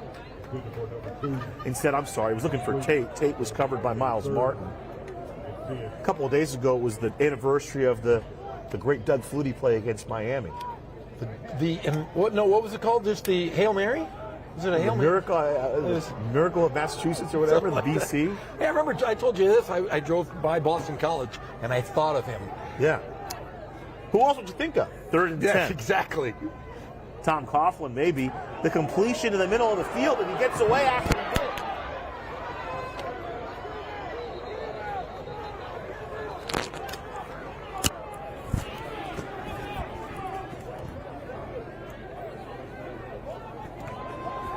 Another big play there from our guy Marquez. Up to the 41-yard line of RCC, so a 23-yard completion. That was Valenzuela making the catch. So line is the 42. It's a 1st and 10 for Ventura. 98 ticks left in this one. Marquez to throw. Here comes the pressure. He'll throw to the outside. Complete to Kevin Tate. Brought down by Keithan Gooden at the 40-yard line. Just a 2-yard pickup. Clock continuing to move. 2 timeouts left for Ventura College. 2nd down.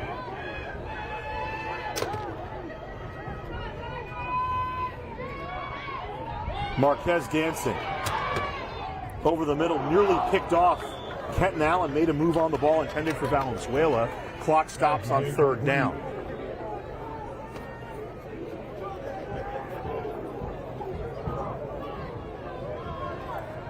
So we will be here next Saturday.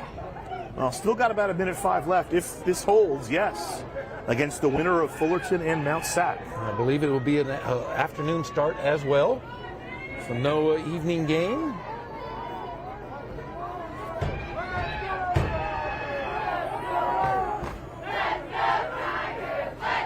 Third and 9. Throw to the outside intended for Tate. Martin on the coverage, too high, 4th down. So the magic perhaps running out for Samuel Marquez, but what a performance tonight by the young man, Jeff. Gutsy, and I'll tell you, watching him just through film the last couple games, doesn't, like we said, not your prototypical look of a quarterback, but boy, he was accurate, he was tough, and he made great decisions all game long. Comes down to this. 4th and 9.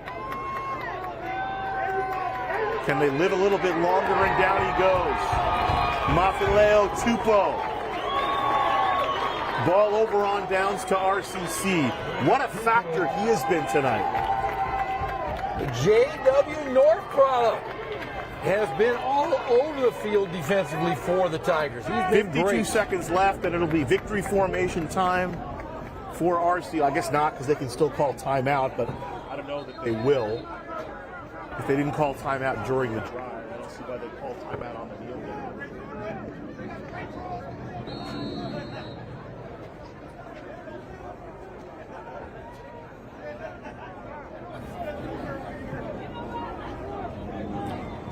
Jake Retzlaff, 27 of 37, 402 yards, 6 touchdowns. Here's the give to Strong up the middle.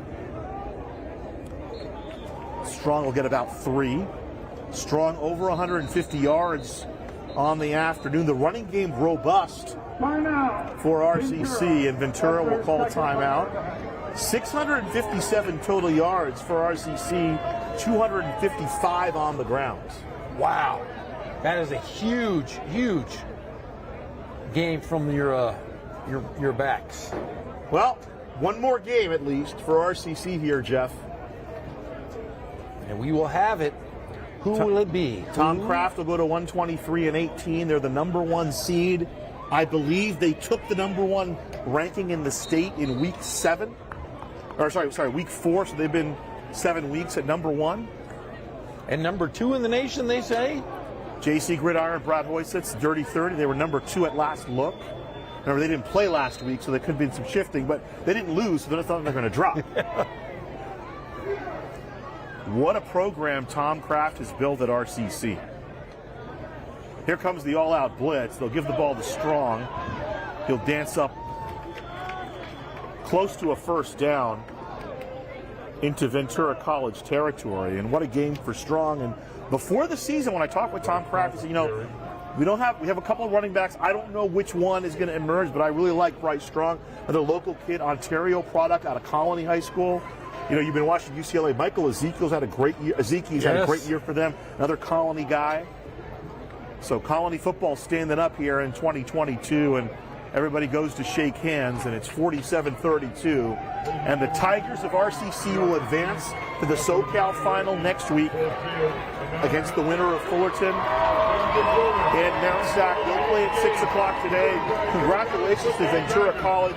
They were the Northern champions this year, winning the conference, and they made the playoffs 4 out of the last 5 years, but the Tigers just a little bit too much, and it came down to 3 turnovers in the end zone.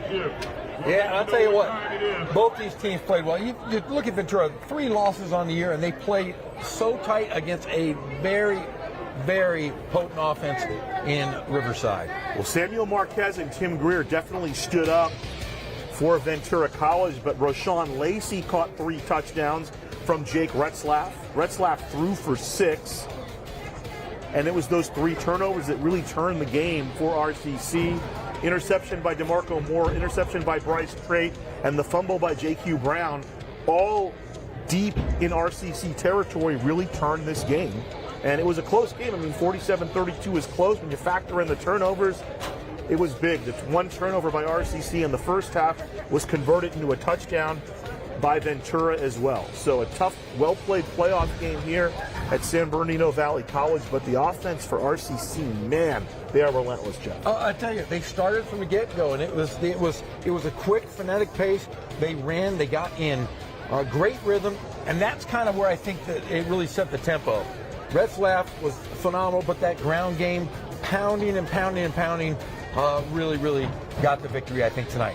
Outstanding performances on the Ventura side from Samuel Marquez, of course. Kevin Tate was very good. Tim Greer was good. The offensive line played extremely well. J.Q. Brown, Jesse Valenzuela, to name a few. They all did a fantastic job. But in the end, RCC, there you go. That's one of those 3 turnovers that really hurt Ventura in the end zone. And same thing happened last year. They turned the ball over 4 times. When they were the number 1 seed, they were 10-0 coming in. The Tigers go to 11-0. And let's go down to their head coach, Tom Kraft, as we look at Espadrone racing to the end zone. Tom Kraft standing by with the great Nick Rice. All right, Coach Kraft, a great win today. What are your thoughts of your team today? Well, we were fortunate. We were fortunate we could move the ball on offense. We've got to clean up our special teams and our defense. That's just not a winning effort. And so we got a lot of work to do. It's been that way the whole season, up and down. We get a good effort one week from one side. And, I'm not pleased with what happened today. We got to play better than this. So when the game got tight and Ventura came back, you guys ran the ball for 250 yards to ice this one. What are your thoughts of your running game today? Well, I think when we have opportunity to do it, we do it. And if we have an opportunity to throw the ball because of their structure, we do that. The balance is the key, and I thought we did a good job at times. We fumbled the ball 3 times, gave it away twice. So we got work to do. How do you kind of clean at least some of the things up in preparation for what should be a good opponent no matter what for next week? Yeah, work on the fundamentals, and we did that during the bye, and but it wasn't enough, and so we got to do a little bit more with our ones versus ones in a competitive situation, put pressure on our guys, and do situational football. All right, Coach, best of luck next week. And guys, back to you to wrap it up. Well, thanks, Nick. I think, Jeff, obviously Tom Kraft is a coach, and he's going to look at what didn't go right. But what did go right is in a playoff game when the defense needed to make plays, James Cook's defensive unit made plays. They got the interception by DeMarco Moore in the end zone. In the first half, second half, Bryce Tate picked one off. And then, of course, the fumble recovery when J.Q. Brown lost the football. That's guys making plays, Jeff. Yeah, and I'll tell you what. Thank you for coming out tonight. They mentioned the special teams. That Coach Kraft said, hey, we need to clean up. But I'll tell you this. That was the best offensive special teams I have seen all season long. Right. Yeah, sometimes you got to tip your cap to the other team, and just the other guy was making plays, and it was Jesse Valenzuela making plays. I mean, he was making plays all year for Ventura. Jake Retzlaff, what more can you say? What more can he do? Nothing. The guy is phenomenal. He's the best quarterback in the country, hands down at the community college level. And he just plays with such poise, accuracy, and he's a great leader. You see it on the field. What's your message to the Ventura College Pirate fans about their team and their quarterback today? I'll tell you what, a lot of fun to watch. You can't. You have to be happy you got to this position with 3 losses. I mean, and you bring in a 4th-string quarterback who really has carried you guys. He won the last 3 games. You should be really happy and proud of that young man and proud of the entire football program. Pirates end up 7-4 on the year. Riverside City College goes to 11-0, and next week they'll take on the winner of Mount Sac and Fullerton. Both formidable foes, but I think in the back of your minds, the Tigers, they want the Mounties. Well, in the back of the front of my mind, I want the Mounties. Everybody, I want to see that again. College running back number 22, Bryce Strong. So Bryce Strong gets the player of the game. Peyton Williams, the athletic director for RCC, down on the field giving away those postseason awards. So the Pirates move on. They advance to the SoCal Final. We'll have that one for you next week right here from San Bernardino Valley College. So for Jeff Gorham and for Nick Rice and our entire award-winning Riverside TV crew, until then, my name is Gonzalo Hassan. We'll talk to you next week. Same bad time, same Tiger channel. So long, everybody. Red flag.